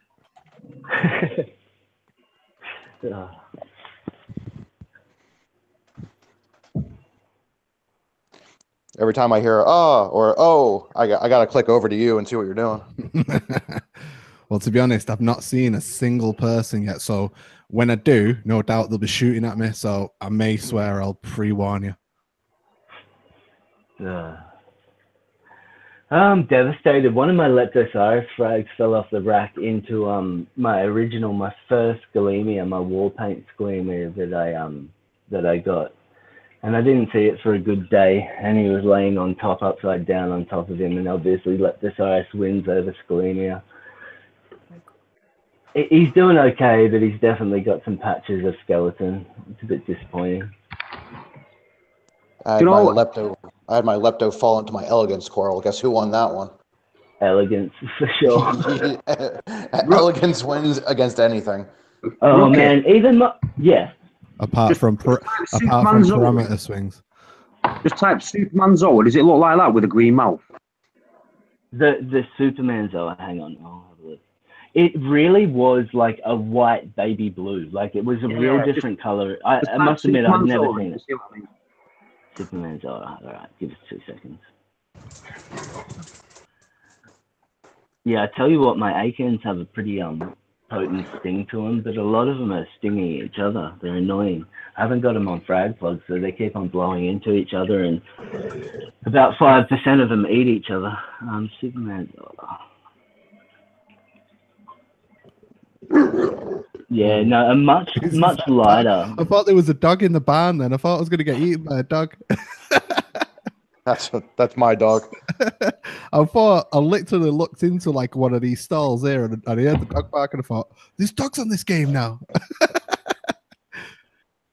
No, Fire and Ice. So Fire and Ice, because we have all these basic ones over here. Yeah, type Fire and Ice. That's what they are. I think. My dog got a new toy and he's very protective over it. Yeah, they very well could be fire and ice there. You might Look at that screen I've got there. Look at my screen. I've just shared it.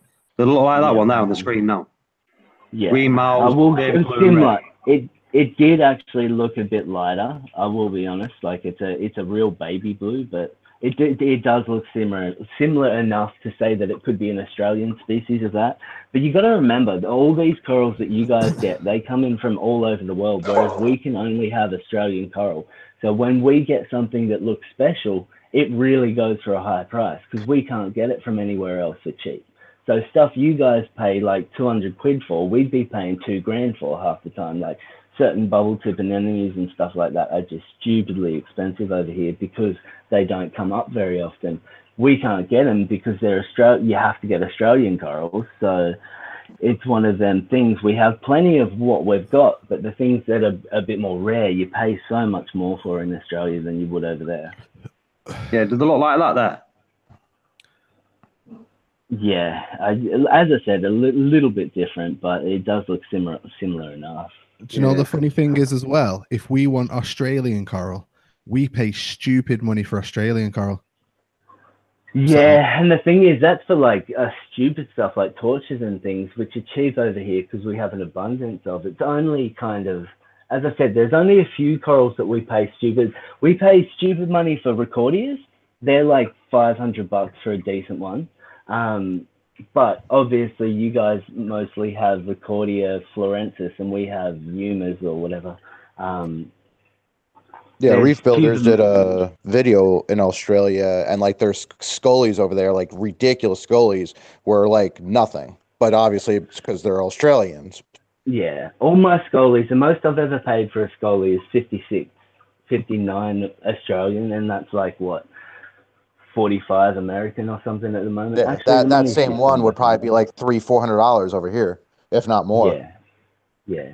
But as I said, you guys have access to the whole world of coral, so there's definitely. That's Australian on the screen now. That's an Australian fire and ice there. Give us a look. Hang on. I jumped out for a minute. Where's your screen? Show us. Okay. Yeah. See, it looked like it did look a bit different. I'll have to go back it might to be mine morphed. and have a look. You get morphs in them, don't you? I've seen people on here. They've got zoas. They've had like one zoa, and as they've grown and grown, in fact, Reef Dudes is one of them. Have changed colour. So they've gone from like orange to green to red, and even though it's one species, they just changed colour through his tank. It's pretty cool how corals change colour. Hey, like my that's why I was so devastated about my original Scully, because when I first got him, he was really plain, and then he started getting like orange and greens and really cool colours through him. He's still there, but I was just pissed off at myself that I let corals sting each other all the time. Although it gets hard when you've got heaps of frags around your tank. I have nothing but frags in my tanks, and it's a pain in the ass, that's for sure. Yeah. Whereabouts are you in Australia? Gold Coast. So on the east coast, midway, right near, like our main capital city is Brisbane, but we're pretty much the main capital city on the Gold Coast. It's good because we got beaches, but we got hinterland and really nice kind of like scenery and stuff too. Like I live just on the border of the hinterland, so probably about 15 minutes from the beach. Everyone on at least lives 15 minutes from the beach, don't they? Unless you're bloody Rico, he lives like 4 hours from the beach, doesn't he? Some places in America, they don't see the beach for a year or two in between going to the beach. I go down every week, take my dog for runs. My bird's nest started to strip for absolutely no reason. Any advice? Bird's nest stripping? Yeah, just out of nowhere. Could it be lack of light or too much light? Is it stripping from the top or the bottom? No, it's only like really slow. Like I saw it first starting to strip out 2 weeks ago. I should have fragged it up, but I couldn't be bothered because it was only $20 frag when I got it, so I wasn't phased. But it's still got like half of it, but it's stripped from one side and it's gone across it. I did just change my lights, but I just put T5 HOs or like HO bowls, whatever they are, because my Ocean Revive fans went out the pooper.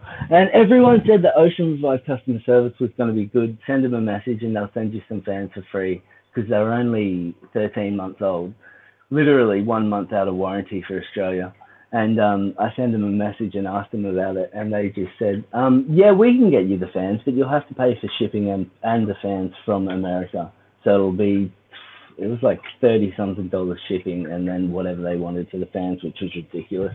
And why would I want to replace them with the same fans that crapped out in less than 6 months anyway?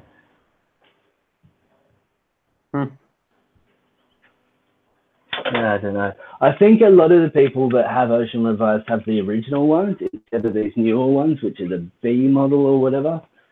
Because they only bought them out about a year and a bit ago, the Bs, and they seem to have crappier parts in them. So I'm thinking about going Hydras. What lights you run Ecotex, don't you? Yeah, I do. Yeah. Ecotex are so expensive over here. They're $1,200 a piece. Well, for the 30s?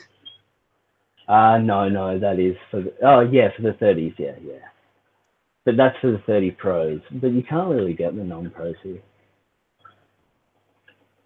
I don't even think the shops here don't even sell the non-Pros.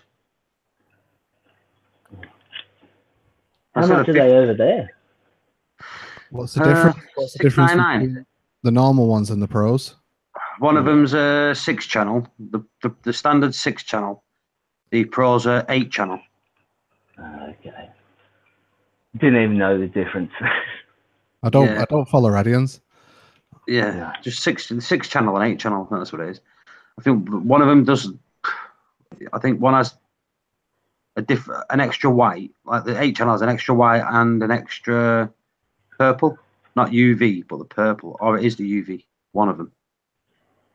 The purple. Yeah, I'm really tempted to go with the AI Hydra 52s, but they're not too bad. You can get them for about $700 per sitting over here. See, AI and Radian have the same LEDs anyway. Yeah. Same company. People don't even know that. It's the same company. Yeah. They bought each other out. That's what it were. Basically merged. Yeah, well, it doesn't surprise me. Same thing happened a few years back with so many companies. The factories are on the same industrial estate, facing each other. Yeah. Well, it's the same as like all our insurance companies in Australia are run by 2 separate companies. Even though you've got about like 25 different companies you can buy from, all of them are owned by 2 separate companies. So it's the same thing. It's the same as the world. Everyone had to combine to make more money. A lot of the skimmers are the same. A lot of the skimmers are made by a certain manufacturer, like in China. Yeah. You get some people saying, "Oh, it's just a Chinese knockoff." Well, yeah, they're all built in China in the same bloody factory. A lot of them.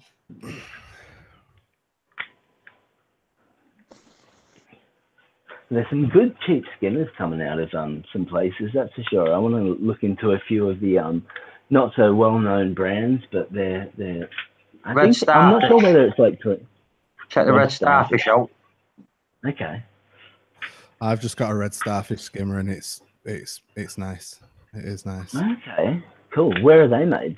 They just a Chinese, or are they like a Korean, or? China. Because there's some weird stuff coming out of like not Korea. I forget.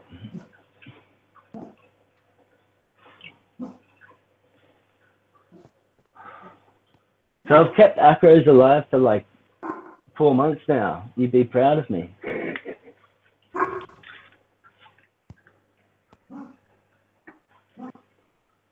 I'll just have to be full skimmers cut back into my tank.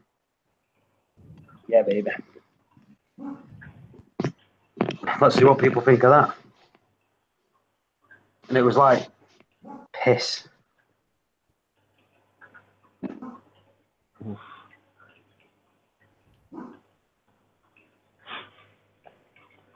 Is your skimmer skimming good now, Michael? Is it still wet skimming? Oh, you should see it. You should see the foam.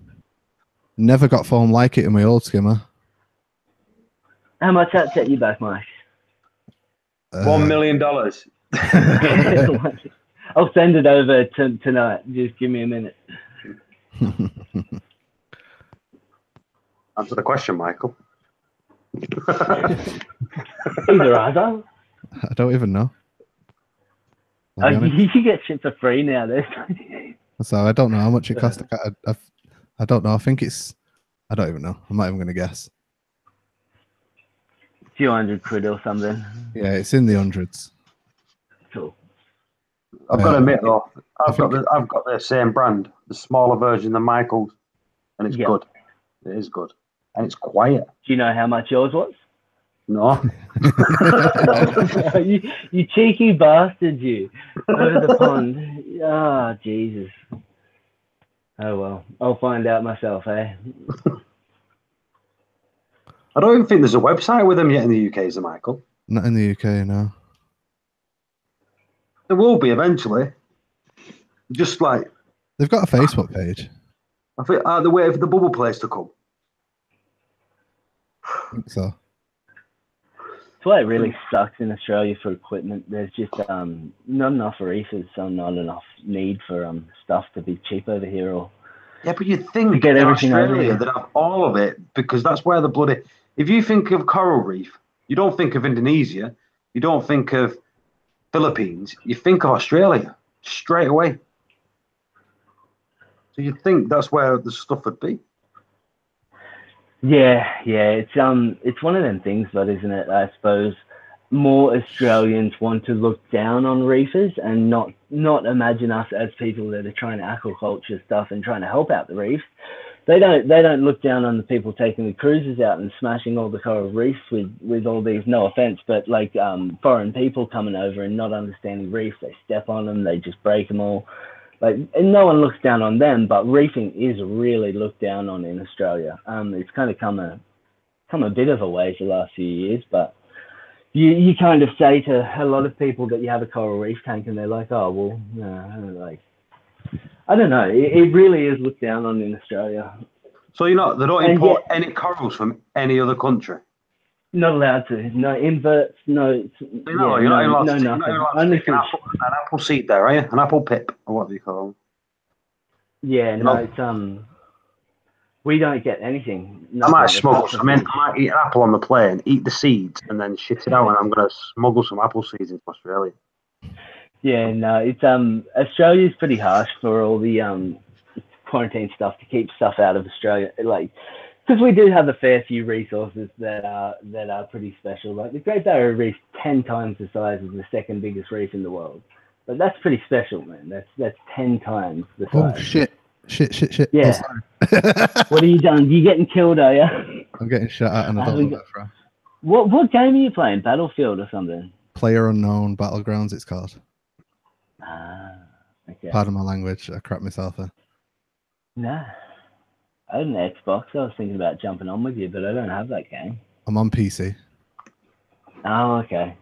Very cool. I don't have a PC that would handle gaming. That's when you're making Mike money. Yeah, right. What time is it there now, Rookie? Dinner time. It is probably time to go pay the missus some attention because she just gave me a weird look. It is 11, just before 11 a.m.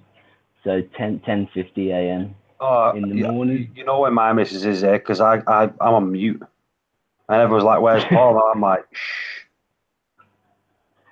Yep. You always disappear for a bit.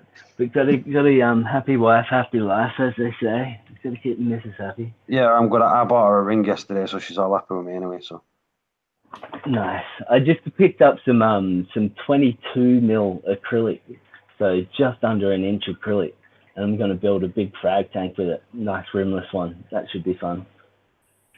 People have got more patience than me. I won't want to build anything. Why am I not shooting? Oh man, it's fun.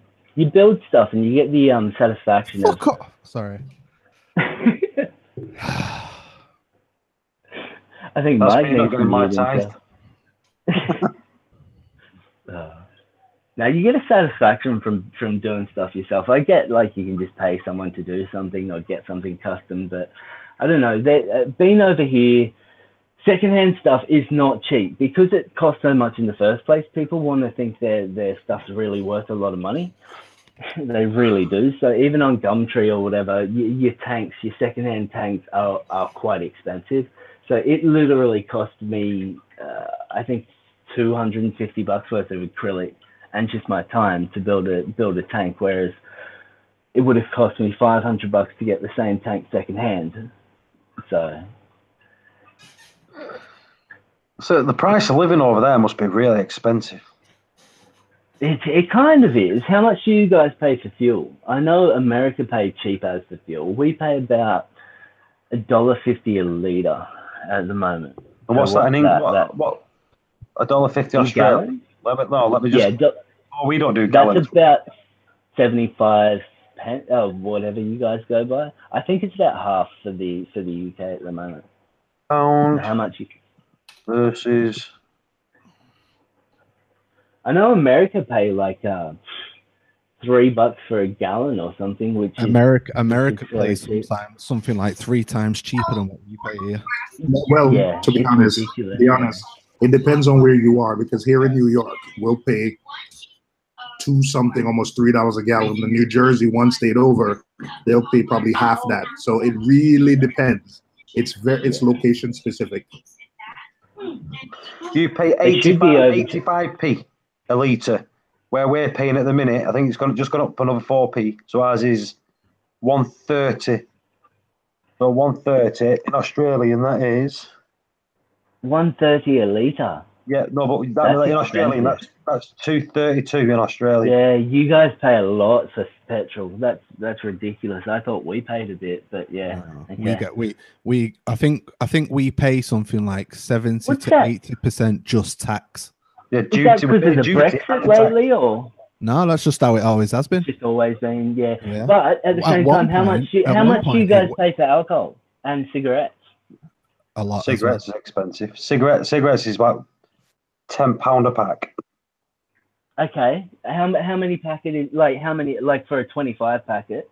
Oh no, we have 20. Smoke, but okay, so in Australian, it's about 18 Australian dollars for a pack. It's more than that. That's for 20. Yeah, it's about $20 for a 20 packet now over here. So you're paying. Yeah, but that's our cheapest pack. Yeah. Some of them, I think they work out £12 for Benson and Hedges now, which is like $21. It's about the same. Cigarettes. Let's all go to America and just smoke and drink ourselves stupid. Alcohol's cheap. Alcohol's cheap. Smoke, drink, beer. A pint's like £2 a pint, $2.20 a pint. Wait, a pint of what? Beer? Yeah. How much is a bottle of Ciroc, like vodka? Or say Grey Goose? It depends on where you are, but you get a 40-ounce here of beer for like $1. Seriously?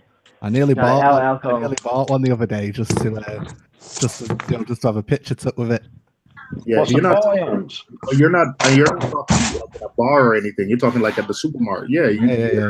At the supermarket. Just you guys must be alcoholics. We have things called bottlers where it's only just alcohol. You can't just go to the supermarket and get bloody alcohol. That's funny. I find that amusing. You can't get hard liquor at the supermarket, but yeah, you can. And by the way, Rookie, again, like most things in the U.S., it depends on location. Like New York, you go to supermarkets and buy alcohol. New Jersey, well, not even New Jersey, but Pennsylvania, you have to buy it from the state, or it's more restricted. So again, yeah, but the cheapest carton of beer, like if you go out to the pub and you order a beer in a nice-ish pub, you'll get charged $12 for that beer. Yeah, $10 here could be $5 or $10. You know, you might have happy hour that is cheaper, but in New York it could be $10, $5, and you'll go other places like $2, $3. But you know, that's why but even a carton of beer. What's that? How much? That's why they're all alcoholics in England. It's cheap. It's cheap to when cheap beer. $2 a bottle for beer. $2 for 40-ounce. Like $2 like for a Corona. I consider that expensive. Yeah, well, that's about what we pay. A pack of 10 Coronas, what? a tenner. Yeah, like $7.99. Like that. No, see, a carton of Coronas over here is 55. What? So that's 24. 24 Coronas is 55. Yeah. The cheapest carton of beer we have, which is like crap beer, and that's 24 of them, would be about $38-$40, somewhere about there. What? That's the cheapest stuff. Here, the more you buy, like it's usual to buy a 6-pack or a 12-pack. But if you're buying 24, you get it for about 50 cents each, because the more you buy, the cheaper it is. We should probably talk about reaching now. That's an issue. That's an issue, that though, because I flipping, if I go to the shop and I buy 1 bar of chocolate, it costs me like 80p for a bar of chocolate. But if I buy a multi-pack, a pack of 4, I can get a pack of 4 for £1. Yeah. For 20 pence more, I can get more. But I don't need more. Yeah. But it's like, well, I'm going to eat it. This is the best one. Listen to this. This is the best one, right? I went for some coffee before, a jar of coffee, right? For 300 grams of Nescafe, it was £5. For 200 grams of Nescafe, it was £5.50. It's crazy, isn't it? Yeah, it's stupid. 50 more to buy less. Just trying to make you buy more product, that's for sure, and make us all get fatter. Well, they do that over here all the time. It's like I could buy 2 crates of beer, and it'll cost me 20 quid. But if I buy 3 crates of beer, it'll be 18 quid. Or it's buy one, get one free. Yeah, it's buy one, get one free. But if you only want one, it's still the same price. Hey, guys, I got a couple things I want to ask. Crack on. The first one is for Michael. This is just to tease you. Can you see my screen? Go on. See my office, right? I'm just teasing you. What? Oh, you saw what I showed you? I'm not getting monetized now. Why? I can't see anything. It's on his screen. Wait, hold on. Mike already stuffed that up. Put it on his screen. Which one's? Nice. 3 screens. 4. 4, 5, 6. Go on, son. I just messaged you. But my main question is, okay, so I left my my thing. My salinity in my reef right now is 1.021. 1.021. Yeah. I did a boo-boo last night. What's the best way to raise it up slowly?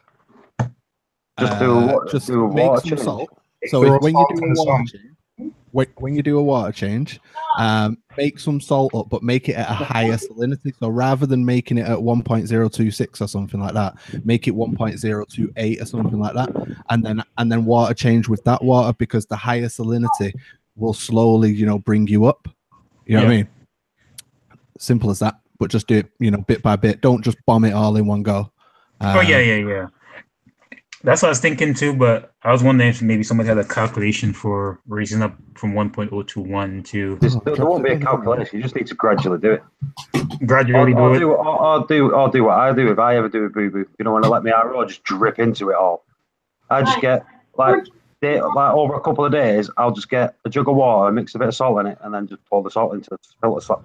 So there's no salt residue in the sump. Don't do that though.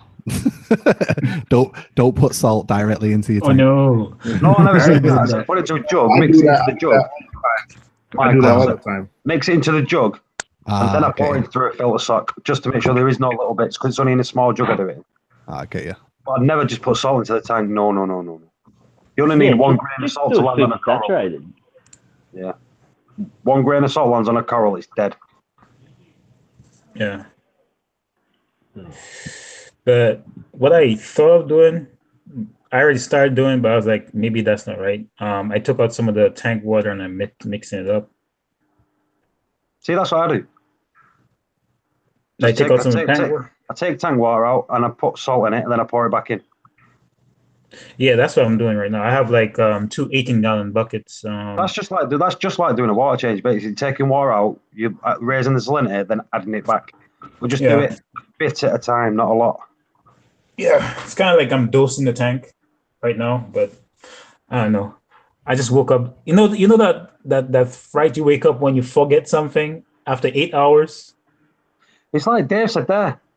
Like use a salt mix for your auto top off instead of using RO. Yeah, that's a Yeah. good idea. Just makes problem salt is- like that. Go for it. Look, I would be trying to get it up as soon as you could, Johan. The thing is, how much coral you got in that tank? I got like I'll say maybe 20 pieces of coral. That's Yeah, what I'd I'm be trying trying to to get it up as soon as possible, because the thing is, all your parameters would have changed with that swing. Your calcium, like everything, would have changed. If you're dropping Yeah. down to 0.021 from 0.2026, all your calcium and alkaline is going to change and stuff as well. Yeah. So I'd be trying to get it back up. Yeah, I went into because I woke up at 6 this morning, but I had to go to work, so just some things you want to do slowly. I find if it's extremes, but which is like 0.020 is kind of real extreme, like you probably will kill half your coral. I'm not saying that you will, but 2.0 is pretty low. Fish I've will never like had it. my tank that low. I was going to say the the fish fish will will like it. like it. They'll be not stressed. Yeah, the fish are happy. I'm cool with the fish. I know the fish don't really care. Oh, They they actually love love it. it. The fish I find love corals. them. Yeah, I find corals are a lot more accepting of over 0.26, just in my experience anyway, than under. Maybe that's just Australian stuff. Maybe that's just because my stuff's acclimated to that. But mine's always a little bit over 0.26, and they don't seem to worry. If it goes under, I can see they look stressed out. So I'd be making a super saturated little cup of water. As you said, take some water out of your tank, put some more salt in it, and then just slowly add that over the day, maybe like a little bit out of your cup per hour type of thing, or per half an hour even, just to get it up. Okay. I don't know. Yeah. These guys have more experience than me, but that's just in my, like, I've dealt with a fair few corals. I like corals too much. I spend too much money on corals. Well, that's why I've just poured my skimmer straight back, like my skimmer cup. It filled up too quick over today. Even though it was yellow, I've just poured it straight back into the system. So did I, because I didn't tune mine right because I didn't have the the plate to raise its height. Yeah. So I did the same thing. Here's a question: your magnesium supplements, are they clear? Supplements. When it's mixed Nothing's liquid, ever clear on a bottle. when it's mixed liquid, magnesium, it depends which one you're using. There's different types of magnesium. Well, some go milky and some go clear. Oh, okay. See, so I was dosing. I went to go dose my Tech M tonight, and it was like grayish black. Black? No, it shouldn't be black. Yeah. It might be. So Check the sell-by date on it. Yeah. So There's that was magnesium sulfate and magnesium chloride, which are both two different things, but some people mix them together like myself. So it depends what it's actually made from, but it should still only ever be like a little bit white milky, not a different color. Well, I've been having these problems this last month, and guess what I've been dosing this last month? This Tech M stuff. So I don't know. We'll see. I'm going to go buy some more magnesium supplement tomorrow since I'm not putting this crap in my tank. It may have been. Yeah. How This long may has be it been related mixed to up my for? stuff. About a How long month. has it been mixed for? Okay. I'd be really curious. What bottle did you actually put it in? Is it a dosing container, or did you just use a bottle? No, I'm using the dosing containers from the Red Sea. You know how they give you the little 50 milliliter cups? Yeah. Yeah. So what I did was I noticed that was like really like solid milky, like I can't see through it at all. So I opened up the bottle and I looked in the bottle, and the bottle was like a grayish, dark, milky substance, and I'm like, that doesn't look right. No, I'd be curious. Hold on, I'm gonna go see if I can find the date on it. Hold on. It might not have a date on it. It might have a batch number on it, but the batch number is usually the week within the Got year. it here out of the trash. So which one is the Red Sea? Is that one of the Reef Energies, or is that like a magnesium by itself? That one's got something else in addition to it, which is why I didn't go with that one originally. Okay. Yeah, this one says deionized water, magnesium chloride, and magnesium sulfide. Yeah. There's no way that should be anything but like a milky color. But it shouldn't even be milky. It does mix up pretty clear. It should just have a tiny bit of stuff at the bottom. That's it. Yeah, no, this was like I poured it out and I actually looked at it and I was like, "What the hell?" It's got an Where'd expiration. you get it from? I'd call them. 12 September 2020, so it wasn't expired. Yeah. I'd be calling Red Sea or contacting Red Sea at least and just go, look, guys, I've got this. Tech Amp. Yeah, sorry. Yeah, Red Sea has like I said, the batch number is the date with Red Sea. And they'll have a batch of that, and they'll be able to give you an analysis of it. Yeah, the problem with the Red Sea stuff though is it's got like borate or boron or something with it, and I think that that's probably added with the. I'm thinking that that's added in another one of the bottles of the Triton stuff, so I didn't want to add like double dosage of whatever that crap is. Yeah. Are you running Triton? If you're running Triton, why are you dosing? Huh? If you're running Triton, because my magnesium keeps dropping down. Ah, right, okay. What's your calcium running? Is your calcium not dropping? No. No, my calcium and my magnesium, or my calcium and my alkalinity are staying where they're supposed to, and my magnesium has been dropping a lot more. Okay. How much by dropping do you mean? What do you normally keep it about? Well, okay, so normally I try to keep it at 1370, which is what Triton recommends. And if I go an entire week and don't test or anything for it, now this is 2 weeks in a row that I've gone from 1370 at the start of the week, and by the next week it's down to 1290. So I'm losing about 10 parts per million of magnesium per day. And that's with doing Triton. And that's with doing Triton and dosing even amounts of all the Triton stuff. Oh, okay. You have a bunch of corals, or there's something wrong? No, I think what's happening is I think it's the coralline is exploding, and I think it uses a little bit more magnesium than other corals do normally. Yep. So I never had coralline in my tanks until I started doing Triton. So I'm starting to get the coralline explosion. So yeah, the thing with reef issues, there's always some form of answer, but it could be kind of several different. Yeah, that's the thing. It's one of them ballpark figures. You're just kind of grabbing at whatever you want to think it is first or whatever until you figure it out, and then either way, dosing equal amounts of Triton, my magnesium drifts down, so I have to supplement. Okay, that's weird. And what I've been supplementing with looked like black gray today, so I was not happy.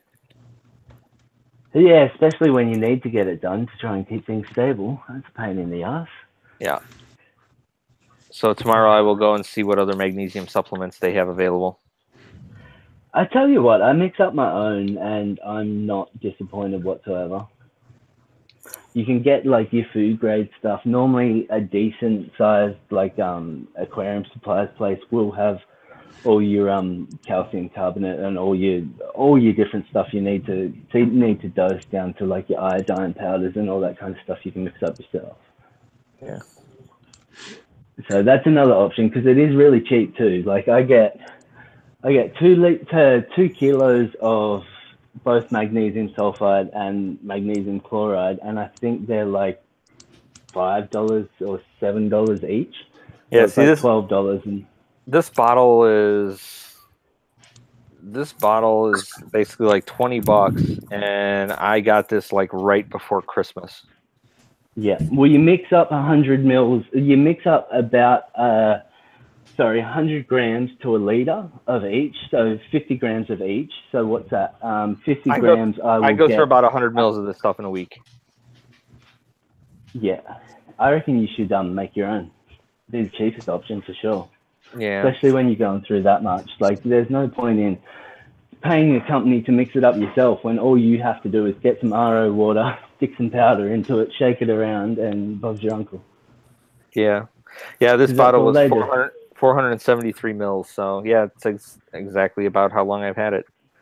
Yeah, but as I was saying, like from my 2 kilos, so each 50 grams of each powder will make 1 liter. So out of that 2 kilos, I'll make what, 40 liters, as opposed to you, and that's for $12, as opposed to you paying probably $20 for what, 450 mils. Yeah. In the meantime, while I'm waiting to get some more, I could probably just dose extra Triton 1, because Triton 1 is the magnesium, isn't it? I don't run Triton.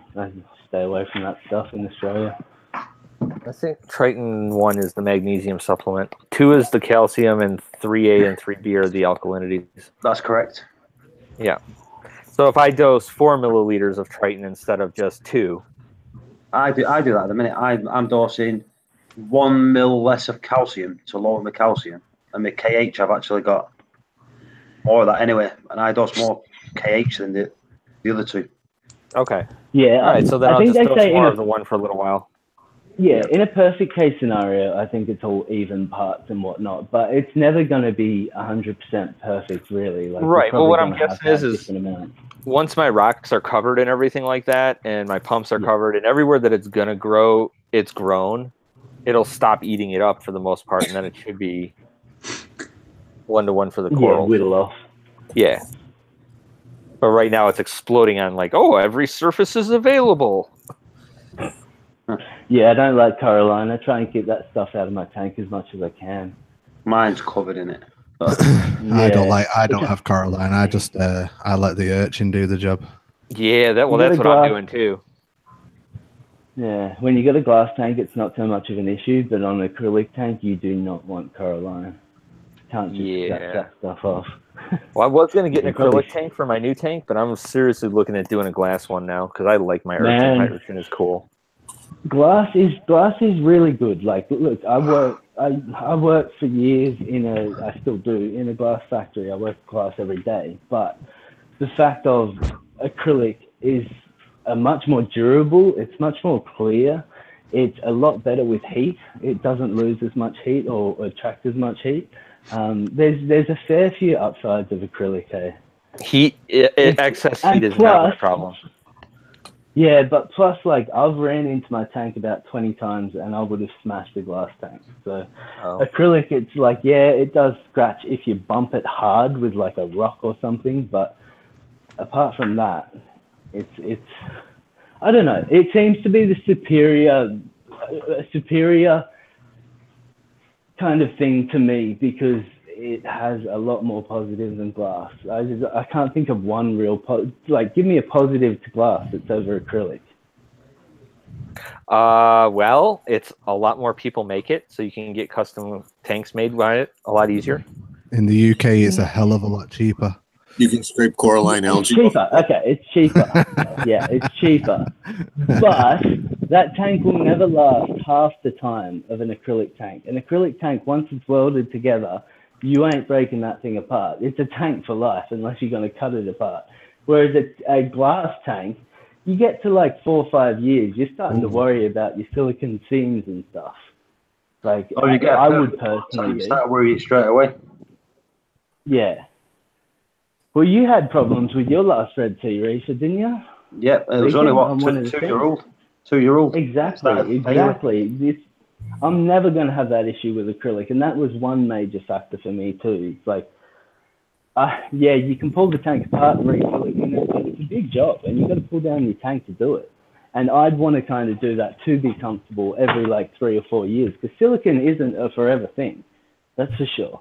Especially when you got the water pressure we're talking about on tanks. Like, you get a properly built glass tank, and yeah, the thing will probably last 10 years, no problem.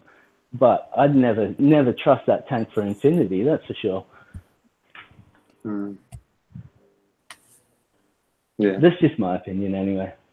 Rico always perks on about how much he loves glass, and that's fair enough. Some people are kind of like what they like. And as I said, I've got glass tanks, I've got acrylic tanks. My sump is glass because it was much easier to make a glass sump because of your baffles and whatnot. Your baffles in an acrylic tank are a lot harder to actually make as opposed to just a square box.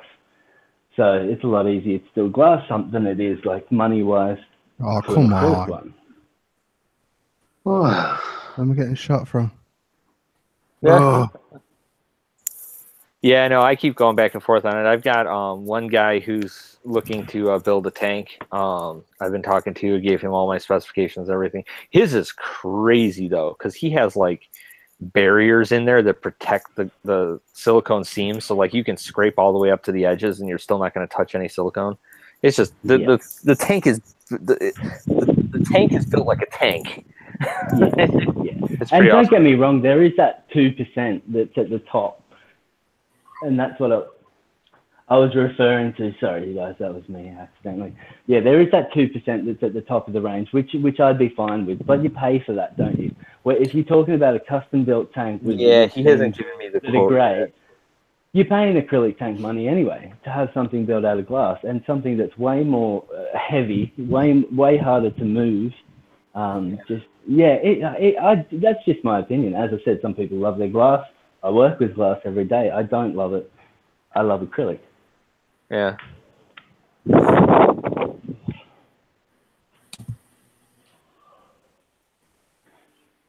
Yeah. I can tell you this though, what Dave was saying about you can't get the Coraline off. I have figured out the best way to get Coraline algae off of acrylic tanks without scratching them. Worked every time. Obviously can't guarantee it, but I never had a problem with it. Works every time, but I can't guarantee it. I can't guarantee it for you, Works but for every me, time, 90% of the okay, time. let me rephrase. It worked every time for me. Yeah. I'm only Now, another piece. I've never had a huge Coraline algae outbreak, but when I did get like little specks of it on the actual acrylic, there's these things called Mr. Clean erasers. And if you get the original one, it doesn't have any soap in it. It's just the material. And I've you're been able 100% right. And I've been able to scrape Coraline off of the inside. The Coraline turns into like a gel and turns the eraser pink, but it never leaves a scratch behind. Yeah, no, they're the best things. Even for the glass tanks, they actually work really well. But if you've got some stubborn stuff you don't want to use a razor on, you can use one of the magic erasers. They're just like the white foam pads type of thing, and they're non-impregnated, so they've got nothing in them. We've got them in Australia as well. I think they're a different brand and they're called something different, but same idea. And that's what I use to clean my acrylic, because I'll wipe it with a normal cloth, and you can't, like a normal scour or whatever, obviously not the scour side, and you can't get them bits off. They are the only things that can get them off acrylic. So you're on the ball with that one. You just got to make sure you get the original ones and you don't get the new versions or the scented ones or the ones that have like the bleach or the soap in them or anything like that. Yeah, really. So, but anyways, I never had a problem cleaning it, and I only got one scratch in my acrylic tank, and that was when I was first putting in the stupid live rock. I got a big scratch across the front, but the thing is once the water was filled in there, I couldn't even see it. I mean, I'd have to sit there and get like 2 inches away from the acrylic and sit there and look back and forth and try and catch a glimpse of it in the light, and then it's like, oh, there it is. You know, speaking of those erasers, you can get one of these peel jobs where you cut tomatoes and whatnot and slice it, and you'll get maybe 5 or 6 out of one of those things. Yeah, exactly. You know what I'm talking? So you just move it back and forth as you cut them. Yep. Yeah. Yep. But I found that was the way to maintain an acrylic tank with like no scratching and no smudging or anything like that. And I don't know how it works, but it works. Now, granted, if you go home and, try that thing on your tank and it scratches it, well, don't blame me, but for me, it worked every time. It's magic. Exactly. To be honest, there is a company that's actually doing those sponges as an aquarium product now. Yeah, and they probably market up It's not a bad idea. It's like what I said to you before, where obviously, if something works well, then normally it'll get an aquarium brand on it, and the price will go up. It'll be way more, exactly. Yeah. Yep. Yep. Oh, I know. Oh, that's what I was referring to. And I'll keep buying the original ones. Yep. AFK for a few. Actually, I'm going to look into I'm going to buy some silicon mold, some moldable silicon, the liquid silicon you make molds out of. And I'm going to make my own frag plugs, because frag plugs are something that are stupidly expensive over here. And I go through so bloody many. Like a 20-pack of certain frag plugs, the ones that I like to use anyway, the 20-pack of them is like $20. Really? It's $1 a piece? Yeah. So it's quite expensive. So I'm gonna make some molds and make up my own frag plugs. And if it works out well, I'll put some packets together. And if anyone wants some cheap frag plugs in Australia, I know there's probably no one listening to your stream, but Oh, I just dissed your stream, pal. I know all that. I'm just trying to find the ban button. Ban button. Put that ban hammer down. ban for life. Not welcome back here, rookie. Just go away now. No, it's hot enough over here. We've got about 32 degrees today, so I'm sitting here sweating my ass off. Just rub it in. We're getting -7 later this week. Yep. It's a snowed yet over there or what? Snowing all day today. Is it? Is it? That's crazy. We don't get snow. You can tell Michael's been sat on his ass on computer all day, can't you? No, I went out before. There was nothing. But I've been working. Well, I've been working down yours today. It was snowing all day. It was snowing, hitting the floor and melting, but all day. All right. Snow for people that don't live at the snow is like, yeah, snow. Snow for people that live at the snow is like, snow, jeez, it's coming again. Oh, we just hate rain. Just rain all the time. Always rain. Yeah, no, we don't get much here. It's normally sunshine. It's just as annoying, but trust me, you're trying to do work and it's bloody hot every single day. It's not that enjoyable. Yeah, all right. Well, we'll find out when I go to Dubai in 2 weeks. You going there again, or is that the trip you were talking about a while ago? Oh, that's the trip I was talking about a while ago. Okay, what you heading over there for, Paul? I'm just going to nip to Dubai just for like a trip away. I'm going to go to Oman to see my brother. Oh, nice. That should be fun. Good. I hope it's good anyway. Well, it's going to be warm, so it's going to be good. It's going to be warm, but they have like everywhere aircon, don't they? Sorry. Yeah, I think they do. Yeah. I'm apologizing to I think it's just his kids talking. Who's that? You know, I wouldn't mind going to Dubai, but it's bloody hot, that's for sure.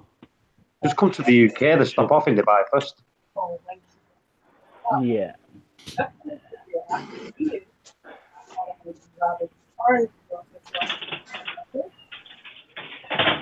Oh, I'm trying to figure this out. Oh, so tired. Bedtime for Michael. Yeah. Bedtime. I've got to go to the Philippines later this year, so that should be interesting. That's why I was trying to talk to Van Reef. Didn't bring it up? He's over there in Manila, isn't he? The thriller in Manila. That should be pretty amazing for the reefs over there, but I don't know whether I should go out and actually go reef diving because you have to trust the people that are there.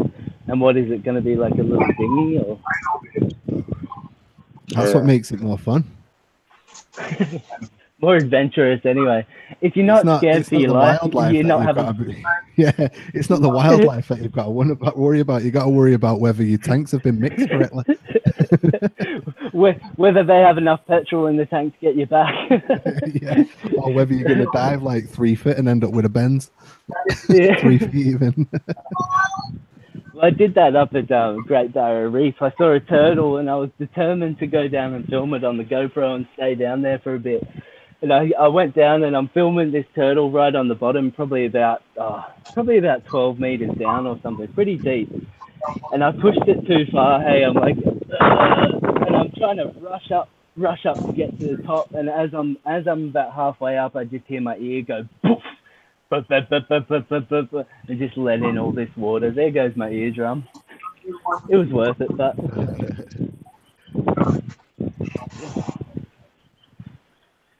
Ooh. Have you guys ever been out on the reef before? Nope, never dived, never even been diving, ever. Man, you're missing out. I've seen the ones in Missing Egypt. out, mate. So I've been to Egypt. I miss snorkeling back in when I used to stay in the Caribbean. We used to go diving and snorkeling almost every weekend. Yeah. I would ask. Yeah, well, I go 4 hours up north, and I'm on the bottom of the Great Barrier Reef. I was looking on the map before. How far you are from that? Not far. It's not far, man. But that's how big the actual Great Barrier Reef is. Of driving, you can drive it, and it takes literally 22 hours to drive the Great Barrier Reef. Jeez. That's pretty crazy, and that's at 100 km. That's just mental how big it is. Yeah, it's pretty insane once you actually see it. It's pretty impressive. If you guys ever get the chance, you should you owe it to yourself, that's for sure. Even just diving wherever you can, or even I'll be just honest, snorkeling. I've never really fancied coming to Australia. Yeah, I like. You hadn't met me, Mike. But it Now just you got an excuse, mate. everything seems really expensive. Everything over there wants to kill you. It's like, no, I'm good. I'll stay here. You think that, but it's the only way to be a real man and toughen up. Like, come on, you scared of spiders and snakes, Because right? come to Australia and be a man, get bit by the smallest spider ever and die. Get kicked in the face by a kangaroo. Well, look, they are factors of Australia, but it's something you got to deal with for the beauty of it. Australia's. Walk into a Look, spider that's the size of you flipping full torso. Yeah, no, I'm good. Yeah, but that's only if you go in the outback. You gotta realize where I live, is not like that. Like, we have trees and stuff, but we don't have animals. We don't have kangaroos in our backyards. We don't have pet koalas or anything like that. You have snakes. Simply. Even the freaking koala bears are freaking vicious as hell. Koalas are freaking. I thought koala bears were soft and cuddly. They rip your face off if you get close to them. See, that's the thing as well, right? You've got things that you would normally think, oh, isn't it cute? And it's like, yeah, and then it pulls a switchblade on you. Yeah, sack Australia. But yeah, yes, it's we do question, have though. snakes. Serious question, No, though. Do you get snakes? we do have snakes, but You see snakes? it's not much of an issue, man. I remember years ago. It's funny. I don't. Hold on. I don't want excuses. Do you see snakes in your area? Yeah, well, just wait. I'm getting to that. I don't see them that often. Did you but say a few yes? years ago, like, one of my mates was walking out front of the house, and he's like, he comes back to the front door, and he had a white face, and he's like, I'm like, what's going on? It looked like he'd just seen a ghost, and he's like, come out here, have a look at this, man. And my driveway goes up a hill, and we go to the driveway, and there's literally a carpet python that stretches wider than my driveway, and it was about as thick as the biggest part of your leg. I did see snakes. So if I walked out of my house and I saw that python, that'd be me. I'd be getting a visa for anywhere. I'd be like literally getting a visa to some war-torn place. I'd feel more comfortable than having a big ass python on my drive. Nah, I've got a few things. I hate snakes. Properly hate snakes. I hate scary movies, and I hate scaly things. Anything that's scaly. But like, do you mean to say you hate anything that makes you feel less of a man? Yes. Okay, fair enough. So that's why I hate my wife. Oh,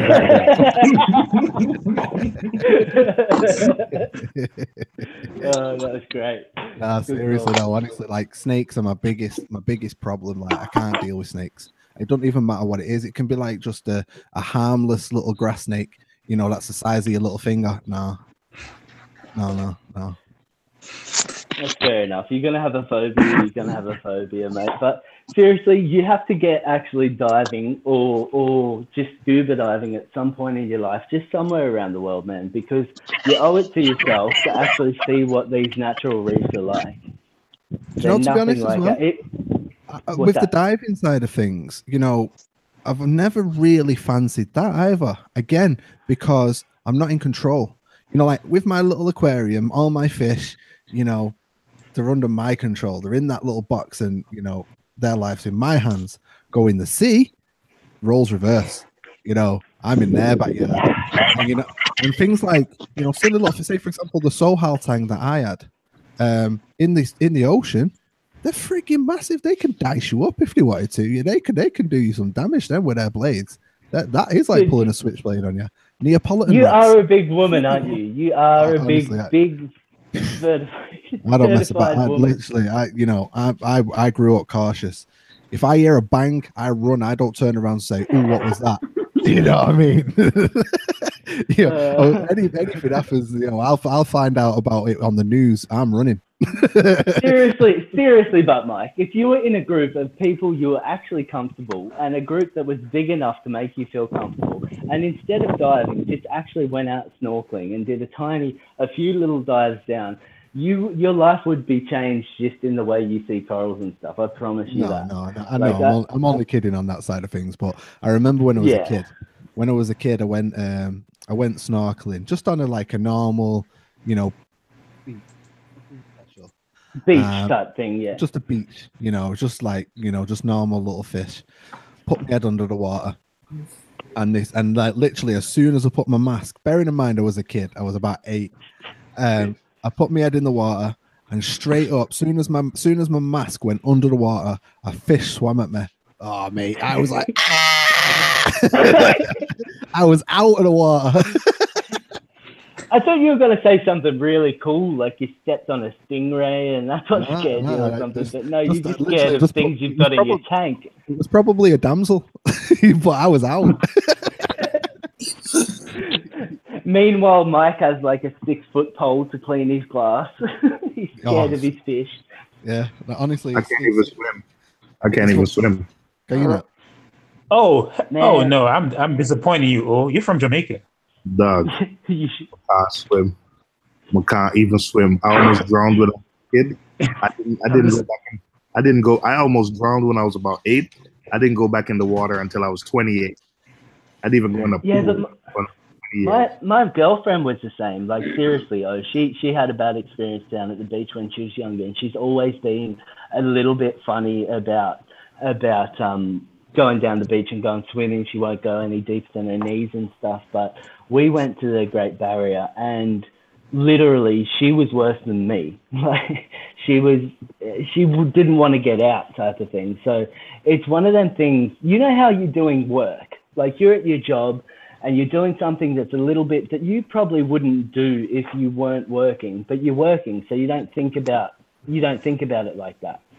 Well, it's the same type of thing. You're out and you just see all these beautiful things, and you just can't stop. You don't think about it. Like I kept swimming, and I was probably about a good 100 meters away from everyone, like way too far out. And I look up, and there's this Maori wrasse that was probably about 3/4 of the size of me.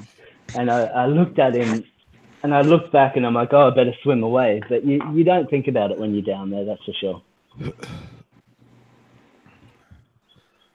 I'm back. What did you say then? You looked at something and it looked at you, and what?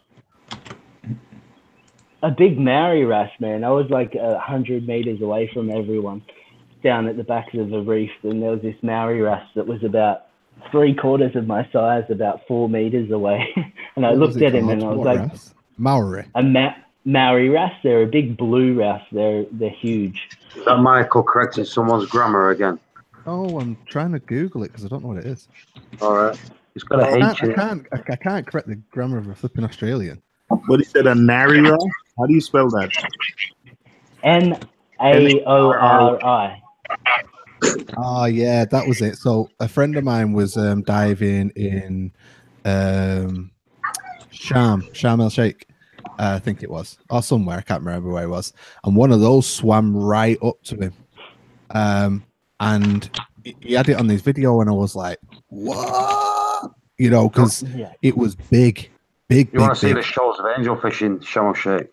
Oh, and I was like, I was watching his video, and he was scuba diving, and he had his GoPro, and it was below him, and it swam up right at him, got right close, and then just swam past him.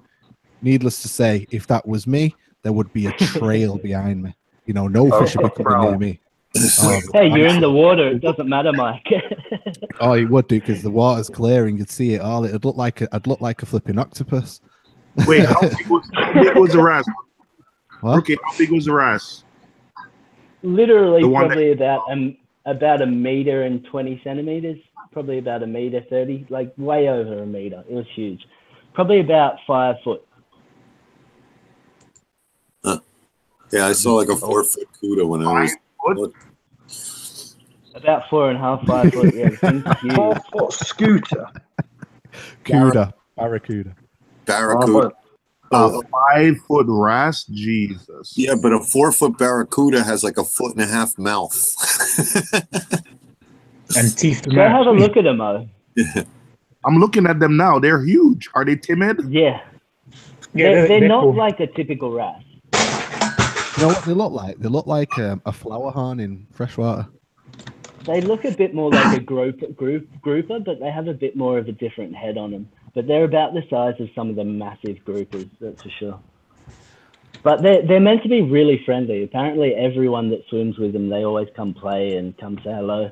That's the thing, Mike. Like, I know you're scared of stuff, but until you actually adventure and experience these things, you're not going to be able to overcome it. And you owe it to yourself. You keep corals. You owe it to yourself to go see how they are in their natural form.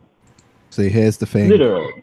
Fear keeps you alive. Excuses. These Tommy excuses, bloody hell. You should see me kids' birthday parties when balloons pop. Boom! I'm tucking and rolling. Honestly, little back when we was kids, right? When we was younger, obviously, I grew up in a neighborhood, and it was one of those where when it was time to run, you run. You don't ask questions. You just run. You know what I mean? Yeah. But it got to the point where everybody, anything happened, we'd run. You know what I mean? It's just like it'd be like. So what it ended up happening was it would just be the case we'd do it for a laugh. So one of us would start running just for no reason, just start running, and then everyone's like, it'd be like, oh no, and then you'd run, and then everybody's running, everyone's running, what is it? What is it? What is it? Nah, nothing. I just wanted to see if you'd run.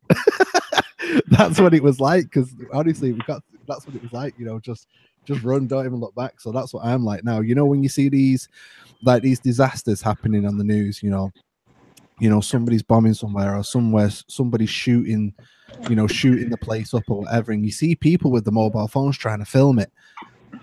I'm like, ooh, I hear a bang, I hear a gunshot. I'm not standing there trying to film it to see what happens. I'll watch it on the news later. I'm gone. See you later. I'm on my toes. So yeah, so when it comes but to that's got nothing to do. Like, I get what you mean. Being extra caution in life does help you, but we're not talking about that. We're talking about something that thousands upon thousands of people do a day and are perfectly fine. No one really ever gets bitten by sharks apart from like 1 in a million or whatever. I could be that one. I could be that one. You don't go where they have sharks. A lot of reefs don't have sharks. Like, they do have sharks that visit at certain times and certain times of the day, but that's where your tourist operator should know when's the best time. So you'll never see a shark when you go out. You might see a few fish, but that's about it. Yeah. You're overstressing yourself. You really are. Hey, listen, I'm from Manchester. The only diving that I'm going to do is in the ship canal, and I come up with a condom on my head. That's it. Oh, you're a stubborn man, Mike. You're a stubborn man. Hey, if I was ever in an area where I could do it, I would do it. You know what I mean? I would try it out. But I swear to God, if anything happened, that'd be me done for life. You just see me come to the top of water like, nope, I'm out. Nope. you'd be ringing Rookie going, why'd you make me go diving? I'd be sat there on the boat with my arms and my legs crossed with my lip out, flipping proper throwing my ties out the pram. Just throw your little tanty. Mike, you should try out Subnautica. What's that? That Subnautica is just a game about diving. Somebody mentioned that the other day. Like, it's like a computer game. Oh, yeah, you mentioned it, didn't you? Yeah. You get a little scared out of it, but I think you like it. You should play it. Subnautica. Watch the trailer for it. No, I want you to download it before you watch the trailer because you're gonna get scared. I need you to buy it first. Subnautica on the PS. Oh, it's on PC as well. Yeah, PS4, PC, Xbox 360. So, should I tell the rookie about my new toy for the fish tank? Yeah. What new toy? Go ahead, Mr. Jeff. Yeah, this is going behind the fish tank, and I'm going to play videos of the reef. A TV? Yeah. Ballin'. And you're actually for real. That's pretty cool. But is that not a moisture issue? You know, I was gonna. Now look at the type of telly.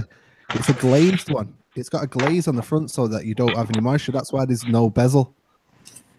It's completely it's a completely closed unit. They still have fans in the back for cooling, like most of your TVs will. No, this one doesn't because it has heat sinks. It's fanless. Ah, that's pretty cool. It has vents on the bottom. The water goes downhill. Yeah, yeah. Is that like a commercial grade one or something, Asa? You know, I wanted to get a TV and put it like in front of my tank, but in like one of those TVs that rise up from a cabinet or something. So I could have a TV and my tank in the living room. Hey, rookie, I was trolling you. Yeah, I figured as much. Yeah, it's going on the wall. Rookie, I went for it as well. I thought he was telling the truth. Hey, it's a good idea for the time. There's a tank like it, isn't there? You get them little ones you put your iPad in. Yeah, it's still there. I was even thinking you could use it if you have I was thinking you could use it if you have an aggressive fish. You could always use it to display another fish in there. My missus works in the local emergency. Sorry. 49, no chance. Like what? Go on, Rookie, sorry. Oh, I was just going to say, my missus works in the local emergency department, and they have this little interactive projector, which projects on the floor, and they've got like little Nemos and corals that you can go kick, and they like bounce around. It's pretty funny. I think they're great for kids, mate. Not things like that. Yeah, it's in the kids department. Definitely. Asa, you always seem to be working on things.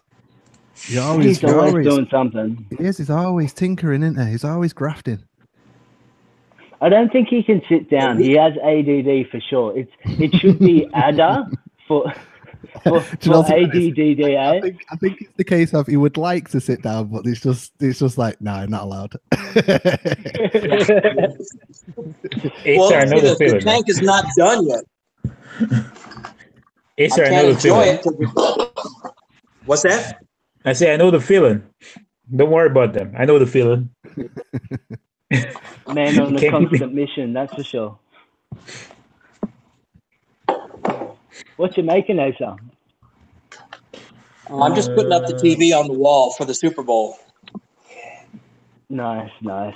I got my projector for any big sports events. Get the HD projector out and put it in the garage. Get a nice 4 meter screen. Yeah, I think it's bigger than that actually. Yeah, my son has a projector, but I'm just going with a regular TV. Yeah, they don't have the same clarity, that's for sure, as some of the new stuff. Some of the new OLED stuff's pretty impressive, that's for sure. Yeah.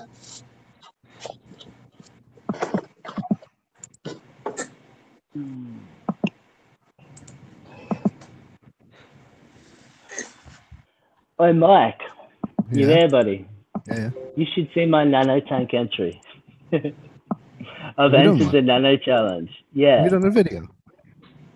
Yeah, it's my last video up on my channel. I thought I was up to I date don't on your think- videos.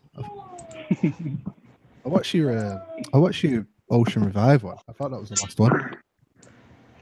Yeah, no, I just put one up like 2 days ago or something. It was on the last day that you could enter, so I figured I'd get one in. Same day I did it. So.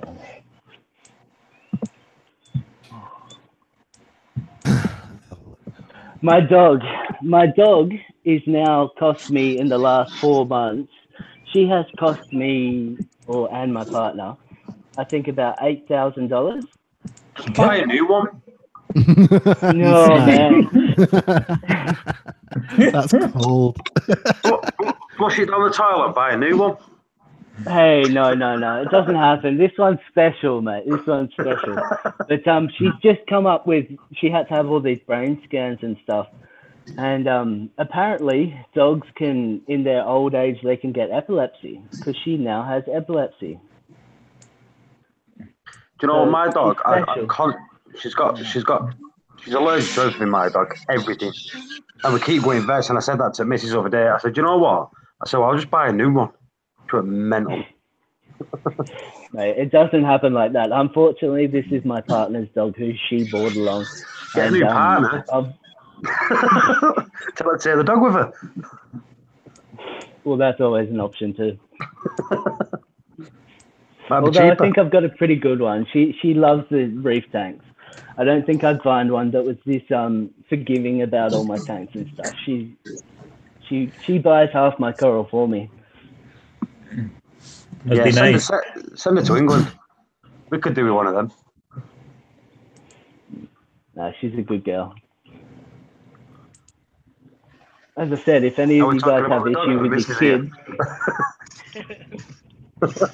when you went, she's a good girl. It was actually about the missus. Whoops. Rookie. That Yeah, little buddy. montage there of your little nano, loved it. Yeah. you know I love a montage anyway, but that Yeah. I love. How did you do that glitch effect? Chromatic aberration. So what editing program do you use? Premiere Pro. Premiere Pro. You should be able to get that easy. Just a chromatic aberration. So look for a transition, which will be a chromatic aberration, and that's what you're. Because that was cool. The colour things. I like what you've done as well. I like what you've done with that is rather than just you've edited the colours and changed the colours of the tank and everything for the drama. I like that. Done well with that. Yeah. Yeah, did like the cinematic effect. Yeah, But you I like realise what's happening in the whole clip, don't you, Mike? What's that? You realise what's happening in that clip, but don't you? What do you mean? It's a big spoof. That's It's a not big a what? nano tank. What That's is not it? a nano tank. Is it a cup or something? It's part of the packaging of my GoPro case. With a few I've just skipped through with it. a few little rocks. No, you have to watch the whole thing later because it's more so like the things I say later, and you have to check out my LED light. I got like a fully custom LED light for it. It's cool. What is it? That's a pico.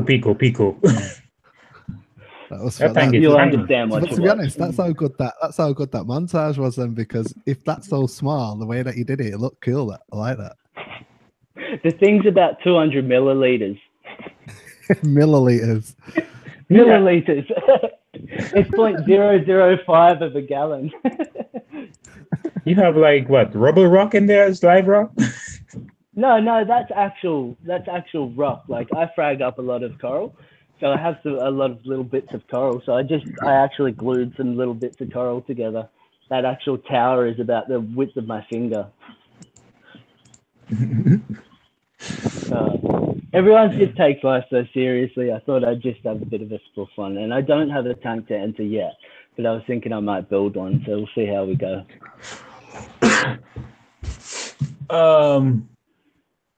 What camera do you use?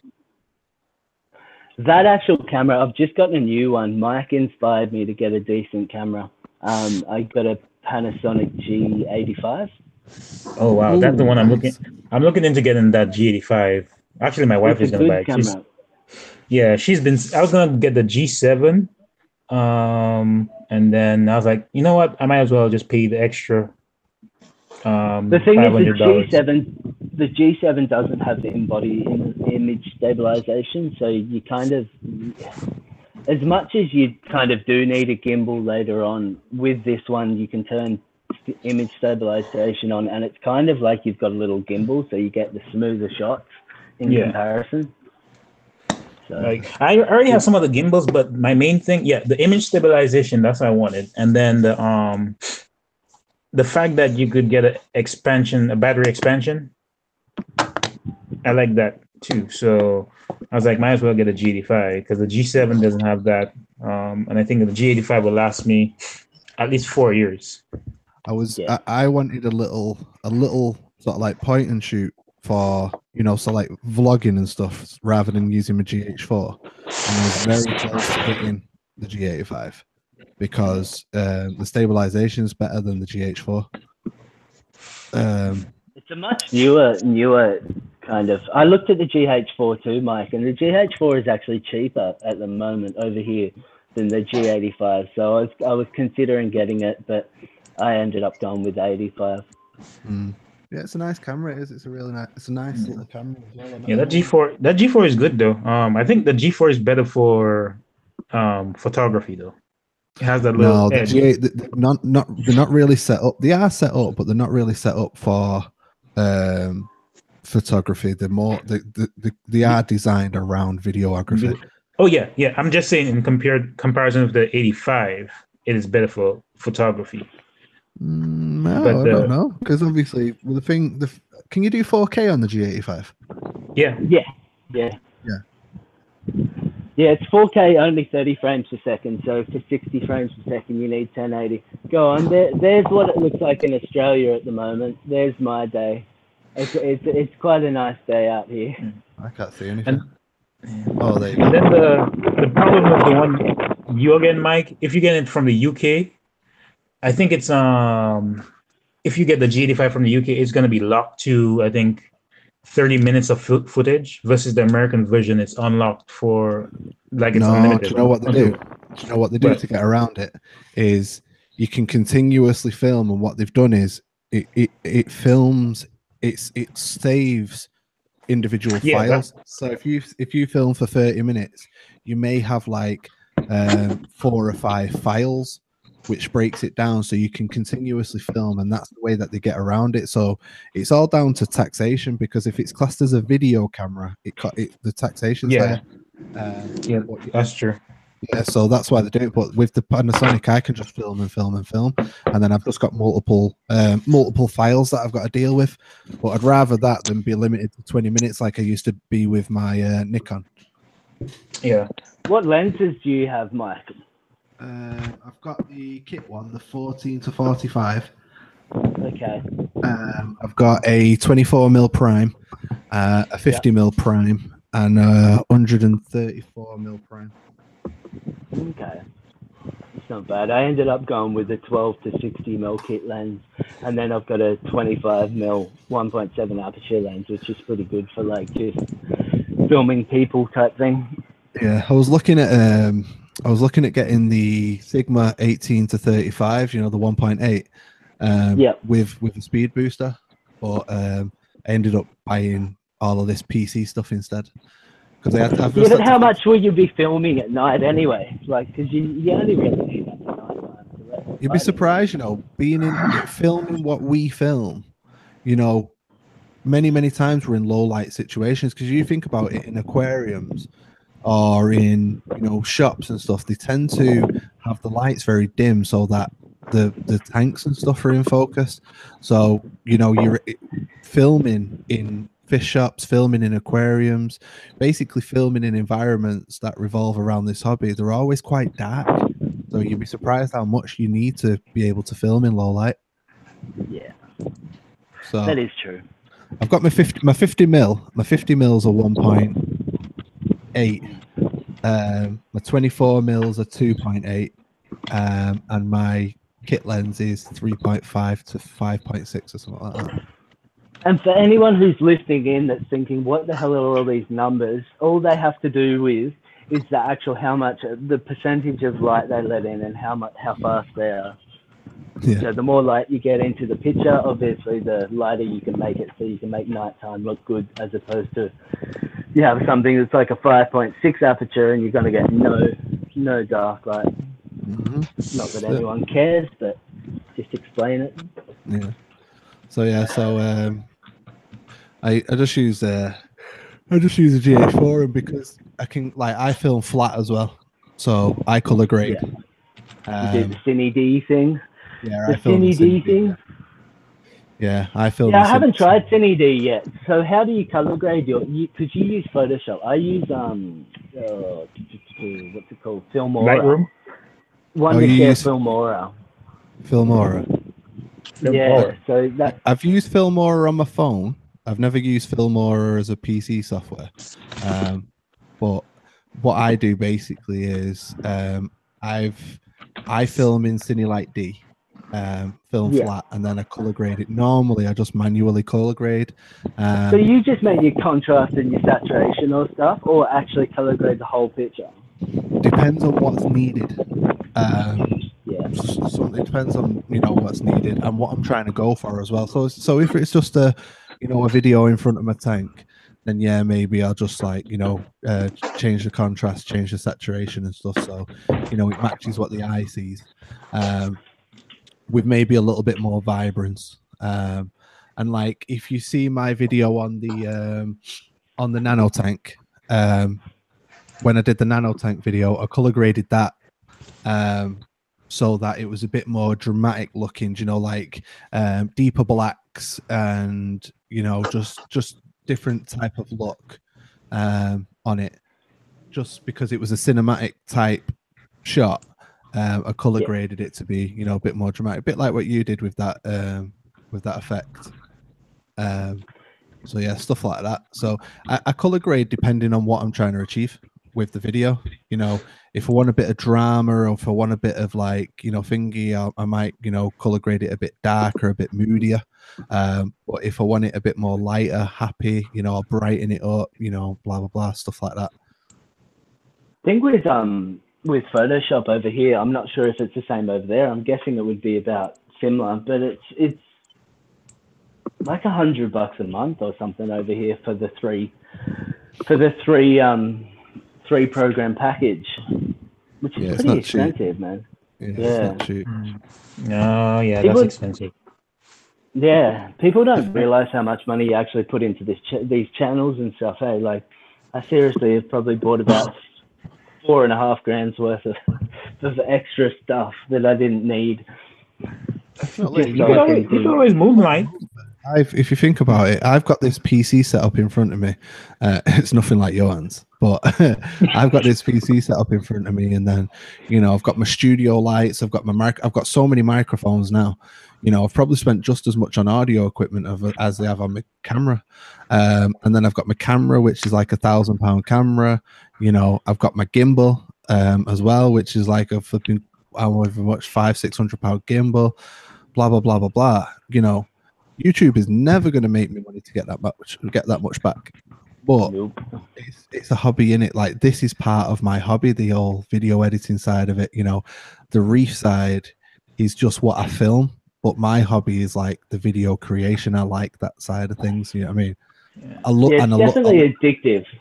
Yeah, I love being able to create something, where you watch it back and you think, wow, that's that's pretty cool. Like, say, just watching your montage, then watching it with the changes in angles and the cuts, the jitter, the finger jitter to the music and everything. You can go with it, and really, it's like, if you think about it, you've just filmed a flipping cover feed from a GoPro, and I enjoyed it.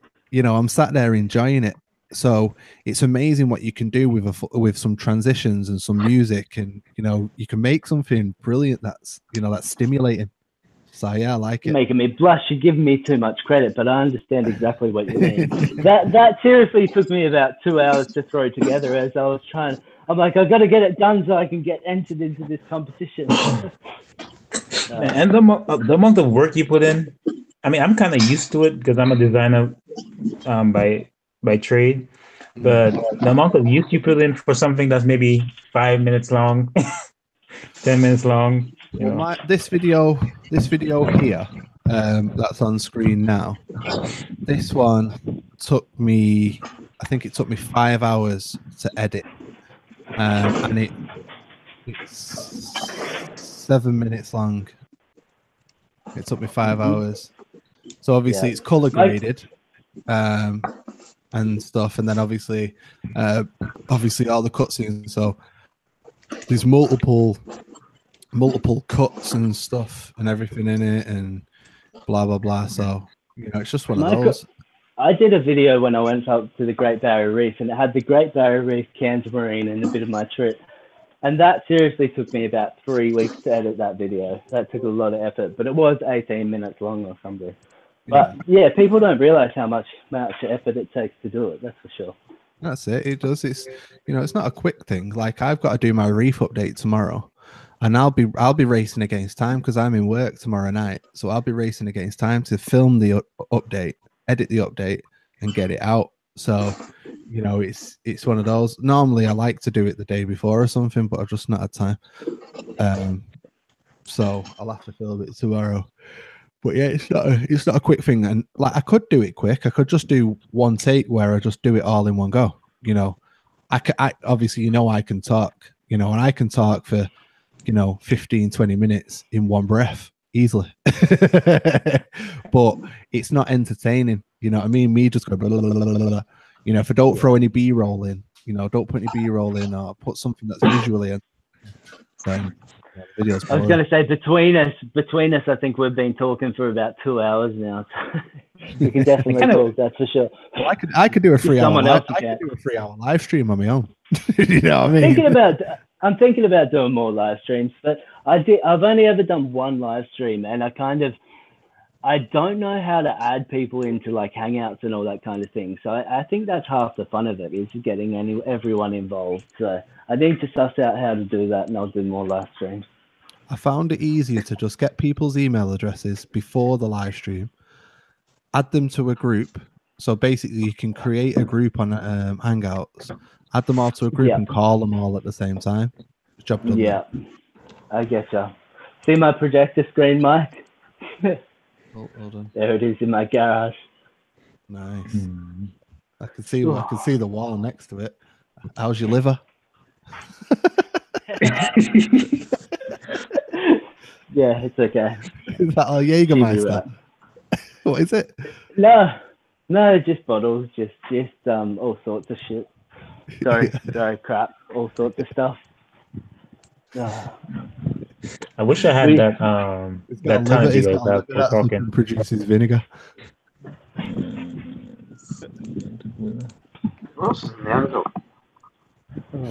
Yes, I'm going. Huh?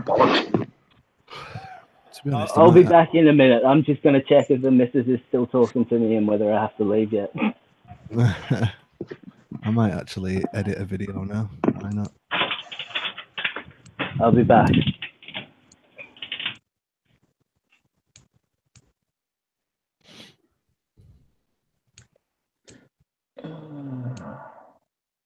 All right. So who's left? Who's still here? Johan. Paul's still here. Yeah, he just jumped in after us in here. Is Paul still here? Yes, I heard him. 2 o'clock in the morning, mate. What are you doing? I'm going to bed in a minute. All right. Ace is still grafting away.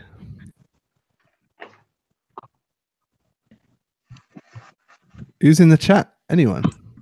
Dave and Steve. There's still 19 people. 16 people. There's only 2 people talking. When it's Steve and Dave.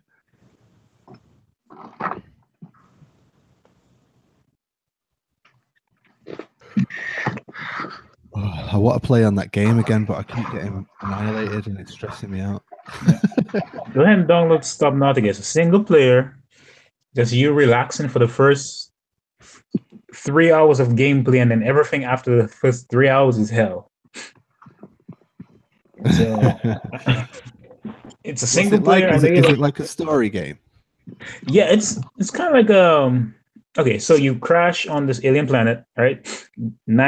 About almost 99% of what you do is on underwater. There are two little islands on there that you could go to explore. There's not that much, but everything is underwater. You build a base. You like collect different things. So you collect fish to eat. You can have an aquarium in there if you want to. There's little reefs and stuff. So it's a beautiful game, very beautiful. And I think your computer will take advantage of the graphics that they just released. I mean, I could fire it up for you to see it.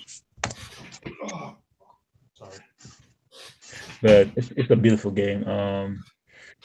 It's just a couple things in there are a little scary. And I think because you never heard of it, you will love it. I'm always on the lookout for games that are like, because I'm not really into games where you just run around and shoot. You know, I don't mind that one that I was playing earlier because it's not like Call of Duty where you just shoot, die, shoot, die, shoot, die, shoot, die. You know, you get a bit of time to sort of like, you know, plan yourself out and stuff. But I prefer games like, you know, like proper like role-playing games. You know, like I don't know what the genre is, but you know, like things like, you know, the new Tomb Raider where you're making your way through a story. You know what I mean? So you're actually participating in a story. You know, I like that. But you know, just games where there doesn't seem to be any reward other than the fact you get, you know, your rank up or you get points or something. Can't be bothered with games like that. I like to be able to work towards a goal. You know what I mean? Like complete the game. Yeah, this one you'll like it because it is working towards a goal. As far as like you're basically trying to get off the planet. So if you like Tomb Raider, you like this. Right. Okay. Let me see. My screen will flip. Yep. I have Photoshop running, so my computer's running a little slow. I have Photoshop and Illustrator running. All right, there we go.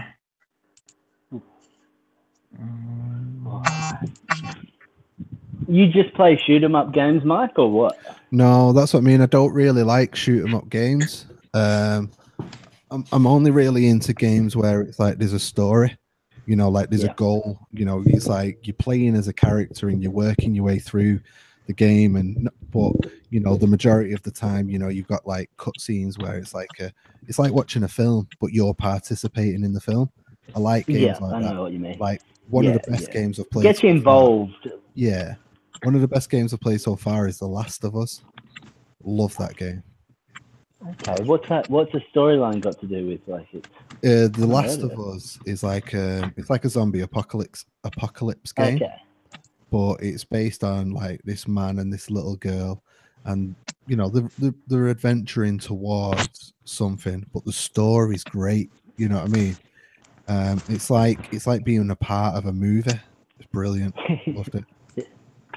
So I love games like that. I can play those games all day long, but they're few and far between. You know, it's all just shoot 'em ups like Call of Duty and Halo and stuff like that. Yeah, no, I get what you mean. You don't play any racing games? Yeah, I play racing games. I play Forza on the Xbox and you know whatever else. I want to get. I'm thinking about getting Forza for the PC to be honest, because I've got a three screen setup. I was thinking of getting a driving game and getting a steering wheel and pedals and stuff. Yeah, that'd be pretty cool. All right, so I joined the screen on my main desktop, so. All right. Okay. You kind of see what I'm talking about.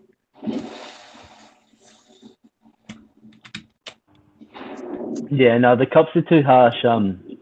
The cops are too harsh on all the car-related stuff over here, so I don't really drive my imports anymore. So I just kind of go drifting on bloody games occasionally. I don't really play So, you know, much it's at all. like this. You have a little base. I think you like this, Mike. So what you're doing? Let me show you a preview of what something scary is. So that's your ship that you crash land, and you and some other few people, but you're the only survivor on this planet. Okay.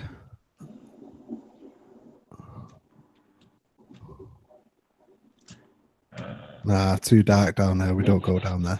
He says too dark. You're scaring Mike already. Look, there's a Look at fish that. that's going to attack There's him. a fish with a flipping big fat tail. I'm not going down there. Yeah, that's one of those stinky fish. They basically have a. So I'm not sure if you can hear this. They're rumbling. Yeah, a little bit. Yeah. Johan, you're just making his fear worse. Mike's just What in there happened? crapping himself right now. Stop it.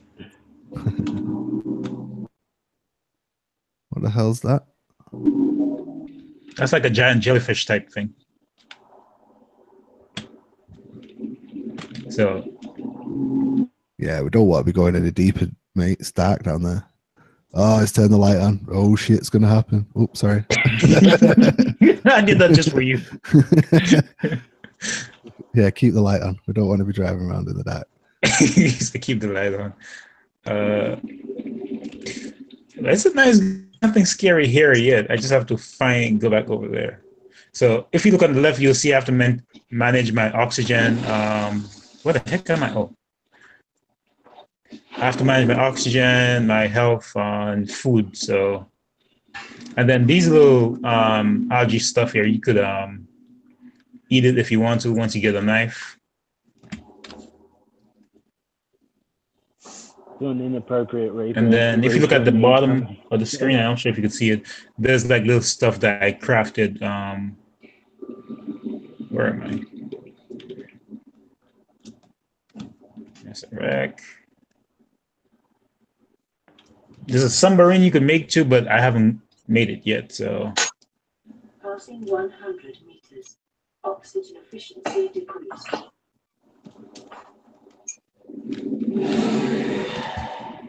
That will kill you.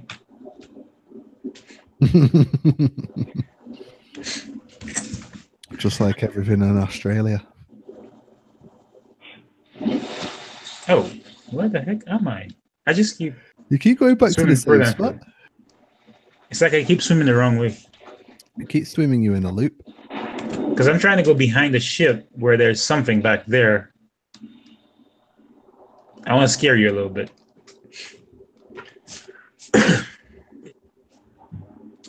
Oh, whilst I'm over here, maybe. Hey, Mike, I've got a question for you. Sir. How do you get your little animated little shark and thing to dance when someone donates or subscribes on your chat? How do you do that? That's funny as. It's a GIF. It's okay. So basically, you just. So you use OBS or? Yeah, I use OBS. Okay. So with OBS, how do you get other people onto the stream? So basically, what I do is I just put them on a screen. So I've got 3 screens, haven't I? So what I do is I put them on a screen and then share the screen, and then just do it that way, because you can't actually, on certain things, like say for example Firefox. If you use Firefox instead of Chrome, it will allow you to actually share the page rather than have to use a screen. But for some reason Google Hangouts doesn't work with Firefox, so so you have to just like put it onto a screen and share the screen. Now before go on. Sorry, I was just going to say, so you're still using Hangouts but putting it into the OBS program, are you? Yes. Okay, all right. I didn't know you could do that. Yeah. There's loads of little things that you can do. Yeah, there's loads of little things that you can do. OBS is it's really versatile. Really versatile. Yeah, no, it seems to be good. It's what I've used the one time I streamed. Yeah, it's properly versatile. It's changed the game for my live streams, you know what I mean? And the more you learn, it just opens. There's still more doors to Yours and Reef Dude streams are always amazing. Sorry to cut you off, but that was important to say. They're always so professional, man. They do look very good, that's for sure. When I first started doing them, that was one of my goals with the live streams was, you know, not just do a simple hangout. I wanted to, you know, to do something that performed professionally, that looked professionally. So even if I'm being a div, it still looks good. You know what I mean? Yeah, But, and you it know, invites people in. yeah, exactly. And I want, you know, obviously, you know, with all the different cameras and the different, you know, like the tank cam and, you know, the guest camera and all these different things, all these different angles. I just wanted to make sure that, you know, everything was as professional as it can be, and it'll always get better the more I learn. You know what I mean? So that's what I want to do, because obviously I do the live stream every week now, so you know I just want it to get better and better and better. Yeah. No, that's the thing. Every time you learn like your little tricks and thing, you go, oh, that works better than that, or whatever. It makes it present better. That's for sure. Yeah. I like. How do you like? Obviously, you had to get to a few thousand subs first, but do you just message all these people you get on your live stream and go, hey, do you want to come on a live stream, or how do you go about that? Yeah, in essence, yeah. I'll Yeah. tell them what my plans are and say, you know, Yep. this is what I want to do. This is what I'm going to be doing. Do you want to get involved? Do you think it's something that you know you have an input in? And if they do, then you know, on the come. So I don't do hangouts like this, what we're doing right now, where it's just a general chit chat. You know, Yeah, I know. Yeah. I do hangouts where it's focused on a topic, and then obviously, basically, I'll just sort of like, rather than people talking over each other, because you know it can get quite irritating when everybody's trying to talk at once, especially you know when it's a subject where everybody's got an opinion, and it might be the fact that a few people have got conflicting opinions, and they want to get the word, they want to get it out before they forget, or they just want to get their point across there and then. So what I do is like, I'm sort of like the mediator with that. So I'll say, right, you know, so blah blah blah blah blah. What do you think, such and such a person? And then move on to the next. And then, you know, everybody knows the place then, you know, and it moves a bit more smoothly without people, you know, crossing over each other and stuff like that. Yeah. And that's the thing I find sometimes with these hangouts, like you get the couple of second delay. So sometimes you really don't mean to cut someone off, but you do. Like it happens. It happens. Yeah. It's one of those, and it's like you get enthusiastic as well, don't you? Where you know you want to talk, and you know us being the people that we are, you know, we talk to cameras on our own. You know what I mean? 90% of the time. So when it's like we can talk to somebody else, it's like, oh, there's somebody here that likes what I like. You know what I mean? And then you get chatty then, and then everybody's like, oh yeah, you know, and then you get enthusiastic with it. So it's one of those. It's I love doing every aspect of you know what I do. I think though everything has its place. You know, I don't think people should just do live streams alone. I think people should do produced videos as well, because they both bring a different dynamic to the channel. You know, like a nicely produced video, like say for example that nano tank, what that you've done then. You know, you can't do that in a live stream. You can't produce that in a live stream. But you know, so it's just nice to have produced videos as well as live streams. So that's why I do like one live stream a week. I don't do multiple ones. Plus, as well, it gives you that thingy as well of that sense of you know, leaving you wanting, so to speak. You know, rather than you know, doing it every day or every other day or whatever, or just doing it randomly once a week, and then it's the case of it's like when you're waiting for your favorite TV show. You know what it's like when you're watching Game of Thrones or something, and it goes off, and you're like, "Oh, I've got to wait till next week," and you're like, you're pumped, then you're excited until next week. So that's why I do it once a week rather than every day. Yeah, completely get you.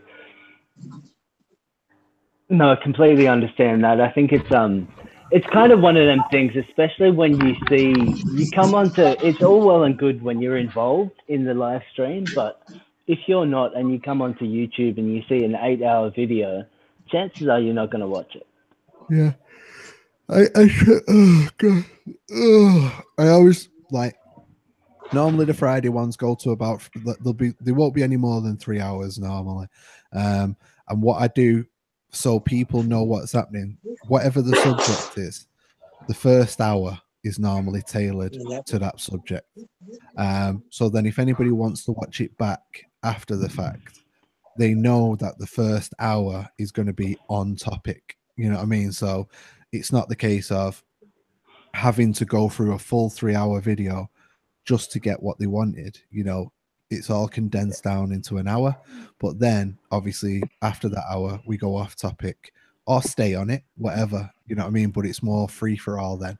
And then, you know, if you want to continue watching on the replay, you can do, if it's, you know, if it's still stimulating you, or if you got what you got, you know, you got it when you know, when you got it. So that's why, you know, that's why I put them together in that way. Oh man, your yawning is driving me crazy. You're gonna put me to sleep over here. I'm sorry. I've had a coffee as well and it's not working.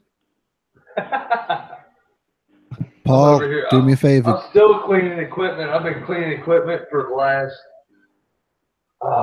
6 hours. I know, because it was last time I saw you. Last time I saw your camera, it was light in that room. Yeah, right. Michael.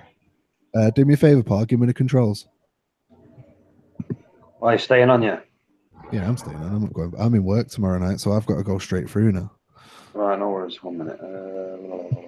Have I already given you? Or I can fire one up on my channel. Yeah, do that. Then you can control it, can't you? Yeah, if you want.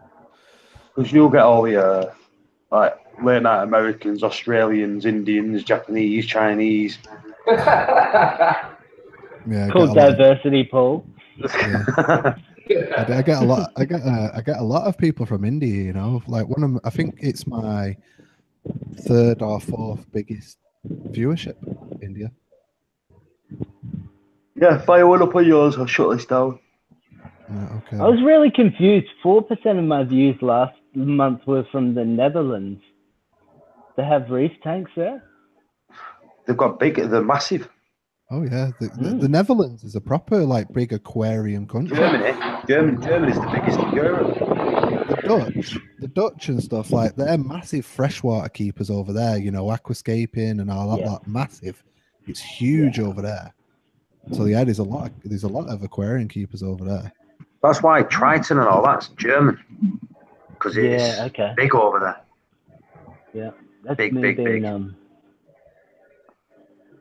being arrogant, I guess. Ignorant. Oh, do you know what? I think a lot of people are arrogant over it. They don't realise that. I can't be bothered setting one up on my channel because it's just too much of a rigmarole. Because you know what I'm like. I won't just set up a hangout. I've got to do all my thumbnails and all my stuff. I can't be asked. I can't be bothered. It's easier to sit on someone else's. It's easy to go into super chats, Michael. I know, but I just can't be bothered doing it. Go ahead. What was that? Go, you go. I'm just sitting here. How much used equipment you guys bought before? Used equipment. When I started, that's all I bought. I never bought anything new. Yeah, that's where I'm at right now. I need to sort a link out. Right, I'll get the control sorted. I'll sort a link out and I'll leave it up. Okay. I still do it. I'm over here shocking myself with pumps and whatnot. I just threw a Corilla in a bucket and tried to turn it on. It shocked the shit out of me. Yeah, no, I do it. I still do it now. I still buy secondhand stuff now because, you know, you get good deals, really good deals. Right. That's the only reason. Sorry, you go.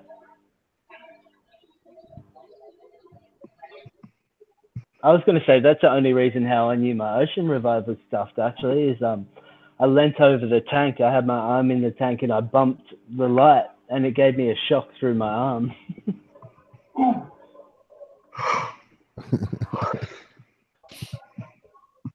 I think it was only about 18 volts. That ain't too bad.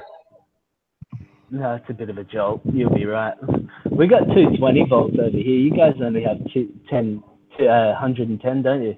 No, we have 220 here as well. Yeah, sorry, I meant America. I forget I'm on a Pommy's bloody live stream for. So we do everything more or less like, exactly the same as you. No. They do the same as us. Oh, yes, we copied you. That's what I was about to say. Yeah, you did. You guys sent us over here, and we copied you. Do you know what? I just got that off Mike, Mass Aquariums. I put a comment on one of his posts because he's put a video up on Facebook of his kids helping him chop wood.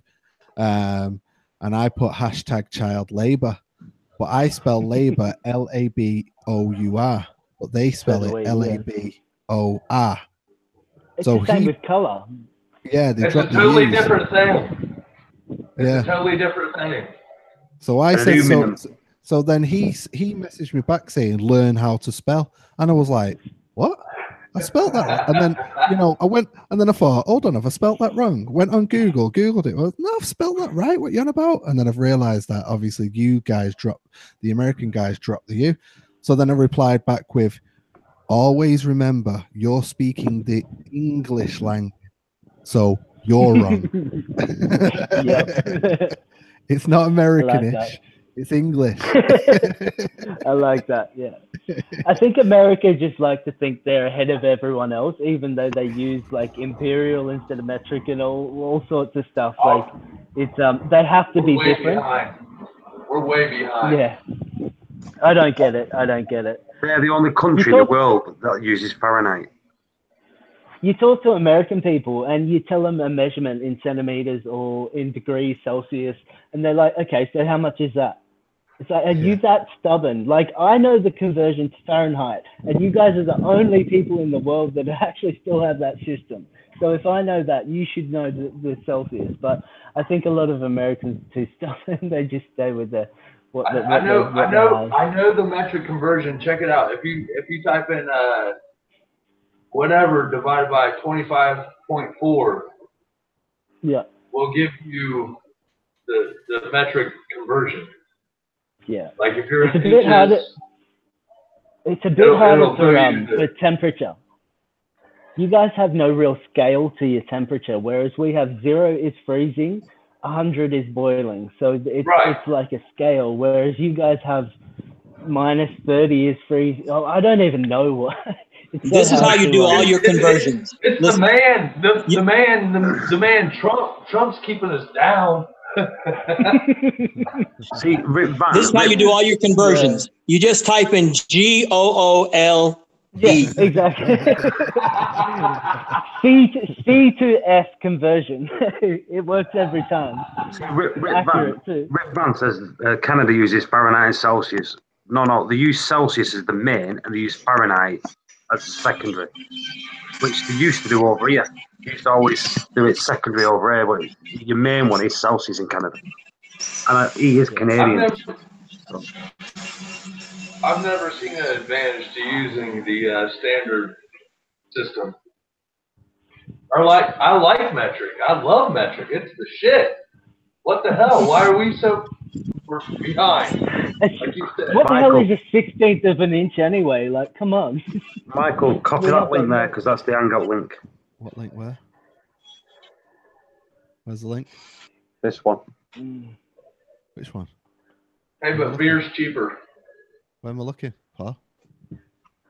The Hangout chat. Put it in the Hangout chat, and then it's there, then, isn't it? YouTube chat. Oh yeah, good point. Didn't think of that. Anyway, Dave's got it anyway, but just in case. Yeah, just put it in the Hangout chat, and then it's there. Then, if you need it. Just tell me if it's there when I put it. It's in the actual thingy chat, isn't it? The YouTube chat. I'll put it in that chat. Just see if it's in the Hangout chat. Can you see it in there? Yeah, it's in the Hangout chat. Yeah. Right, good. Cool beans. Right, good night, ladies. Good night. Good night, Paul. Thanks for having us, my friend. No worries. Yes, sir. And just remember that this is Michael's stream, so if you feel like super chatting, I'm only joking. I was going to say, it's not my stream. It's not my stream. It's your stream. I know it is. That's why I said it. You are now on Aaron's Aquariums?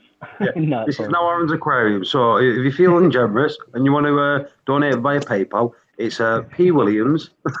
I'm a joke. Hey, no, don't worry about that. As soon as you go, I'm going to get my donation links in there. Don't worry about that. I've got a little page and everything for donations. People want to donate. I've not done bad with Super Chats this month, so I'm pretty happy actually. Do you know, to be honest, Super Chats are one of the worst ways of making money in that way. It's like money laundering. Because YouTube take a massive cut. That's called money laundering. Hey, Aaron. Yeah. Did you get that rash that everybody was tossing in toward the other day? Which one? I'll tell you what, Howard, you're scaring the shit out of me because no one can see you. All I see is like a shadow coming towards me. Yeah, man. My lighting is fucked up. I'm out here in my garage. Don't shine the light to your face because it'll scare us. He's done one into the garage so that his missus don't know that he's getting pissed. He's getting pissed in the garage so that I can't get used to Dave's reefing addiction. I can't do it. Can't what? Get used to the name. Get used to it. I was the same with Phil, trying to getting used to Reef Keeper. Took me forever. Eventually, I'm going to raise my camera. I never got around. If I knew how to adjust my camera, I'd do it. But I don't. It's all right. No. All right, I'm going to bed. I'll catch you all later. See you in a bit. All right.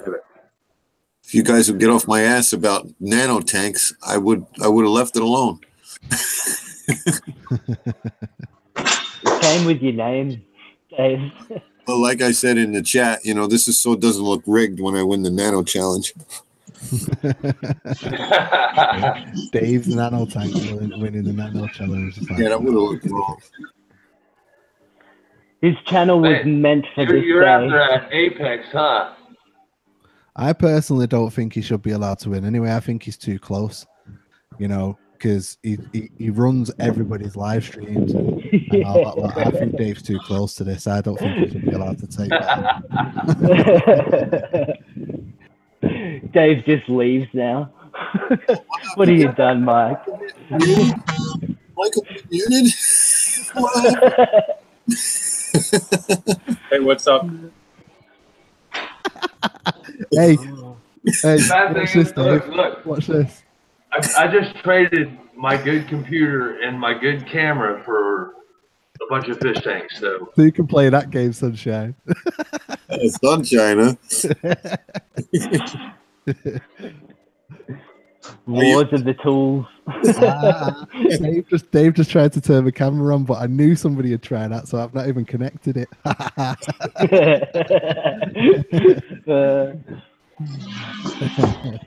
long as we don't eject each other, then that would be rude. Yeah, don't do that one. How you going, Dave? How's your tank, mate? Tank's good. Watch your video. Good. It was looking really good last time I saw it. I've just turned Dave's camera on. It's just black. Hey, I'm not new here. He's got his finger straight over it. He's a veteran. Ace is going to get that TV mounted come hell or high water tonight. He ain't going to bed until he gets that TV mounted. I'm not going to bed until he gets his TV mounted. I don't personally think that's down to choice, though. I think there's somebody behind the camera telling him what to do. He wants that TV up. Everything that can go wrong has gone wrong. It's always the way. You want that bracket? It's a TV mount, so what's your problem? You've got like 3D printers and stuff that you know how to run. Surely you can mount a TV on a wall. Well, you know, it's all this metric stuff. I've got to screw around with metric. If it was only American. There you go. Good, yeah. This is only was American. Just get like screws. You'll grab that flue pipe behind Made in China. That's funny. 6-inch self-tapping screws. You'll go right into the flue of that chimney for that fireplace. You'd want to make sure you did it right first time. You don't want to break your new big screen. That's right. Dave, Dave, the self-tapping screws are for metal, buddy, not for cement. Yeah. They're also tiny. Anything will go into anything if you hit it hard enough. Yeah. That's what she said. That is exactly what she said. Pull out the sledgehammer. No, that's what he said, Mike.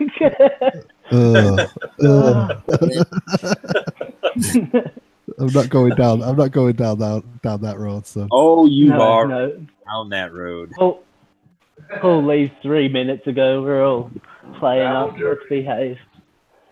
He'll still be watching. You've got to keep it on the low for the next 20 minutes because he'll be watching in bed. So when he falls asleep, then we can go to town. He'll pop back in 2 hours and check in on us. Yeah. Oh, what's up, pal? Well, I'm surprised. All these tanks, they're holding water. I filled them up. They're holding water. Isn't that generally what they're supposed to do? That's a good start. You hope when you get shit for dirt cheap. I mean, it kind of defeats the purpose. They don't hold water, right? It's not called a tank then. It's like a bucket. Yeah, well, I sealed my 55-gallon that started leaking, and it held water for 3 months and started again. See, now that's an endorsement of acrylic right there. Agreed. Do you know what? I love the name of that person that's just come in. Just the bubble tip. Just the bubble tip. I love it. It's just such a. It's just a class. Who is It's that? just such a. Come on, just a tip. Yeah, just exactly. Who is That's that? it. It's just brilliant. I love it. I don't know. I don't know who the person actually is, but the name's awesome. Is another. Definitely going to go subscribe. There's another Jeff. We have about 4 Jeffs in here. We're discussing. He's Jeff 125, I think. Jeff 500. Jeff 5. Yeah, I love it. I love that name. Yeah. It's just a good. I'm It's going just to a say proper- hey to him. It's perfect for my mentality. You know what I mean? Yeah. Now I have to pull out the Dremel tool. I bought a Dremel the other day, for coral fragging, but I've not got the right blade. I thought a metal blade, would be enough because it came with one. It won't Yeah, you even want that diamond one. Yeah, it didn't even touch it. So I need to get some new cutters for the Dremel. Let me get the link, please. Do you need the link? Who said that? Do you know what I find really good for the Dremel, Mike? They've got these they've got the actual thicker reinforced metal ones. They're for cutting through steel beams, and you have to replace them eventually, but they do last a mighty long time. They've got like their own connection little thing that like their own stem. It doesn't just screw on like your normal fittings. It's like a clip-on bit, so it comes with like that fitting and like 10 discs or whatever. And that should last you a fair while. Then things go really well. Are you talking about the embedded fiberglass ones? They actually just say reinforced. I'll go have a look. I'll go jump out to the garage and see what they actually say on them. But they have like a picture of a big thick steel beam on them. Oh, okay. But can yeah, you snap them in half? What's that, sorry? Can you snap them in half? Are they the No. black? Oh, okay. No, I'll if you use the snapped black. it would hold together. No, Yeah. the black ones have no real reinforcing. They don't really last very long at all. Right. These ones are called an easy speed click. So Okay. click as in CLIC. And Right. they're a Dremel tool. They come in like a 38 mil and they're like, how you grinder discs that actually have your fiberglass reinforcement through it? Right. It's like that. And they last pretty well. I've cut up all sorts of macros and everything. Those steel ones with a little bit of diamond dust around them, they do a good job. And they're usually floating for heat and everything. Yeah, I haven't tried one of them yet. Don't ever use the black ones. You'll be picking them out of your teeth if you do it wrong. Heaters. Use heaters. Oh man, this ought to be fun. I'm about to start plugging these dudes in. Just a whole handful of them. Use heaters, man. Woo, this ought to be fun. You're Dave, finding tonight, right, Howie? I'm fireproof. It's all good. That's all right. Find it before you put your fish in there. Dave, if you look at my screen, that's them there, buddy. I see those. Yeah, that'll last a little better, but I just don't know what's in it, and you're gonna leave a little bit of it behind on your frag. Oh, you don't worry about that, mate. Should be No. fine. All right.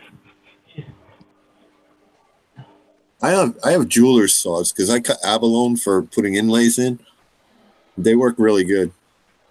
Yeah, they would. So I want to graft Monty's because I can pretty much cut them like jigsaw puzzle pieces. You know, that's how accurate that saw is. Yeah. I just use the bandsaw. Buzz through things that work so well. Right. But I could like write my name in a green Monty and put it in a red Monty. That would be awesome. Yeah. You should do some grafting, hey? If I had that kind of time, it would be cool. I was thinking about doing some grafting. Apparently, there's some natural grafts of not leptastria, not lepto. You know the one I'm talking about, leptastria. Leptoceros. Yeah. Like a meteor. Apparently, there's some.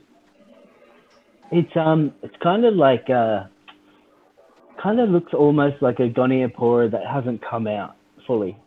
Right. Yeah. Well, apparently there's some natural grafts of that, so I was thinking about just getting some and having a go. Yeah, it's about to happen in my tank. I have a rainbow Monty and a meteor shower just about meeting, so we're going to see what happens.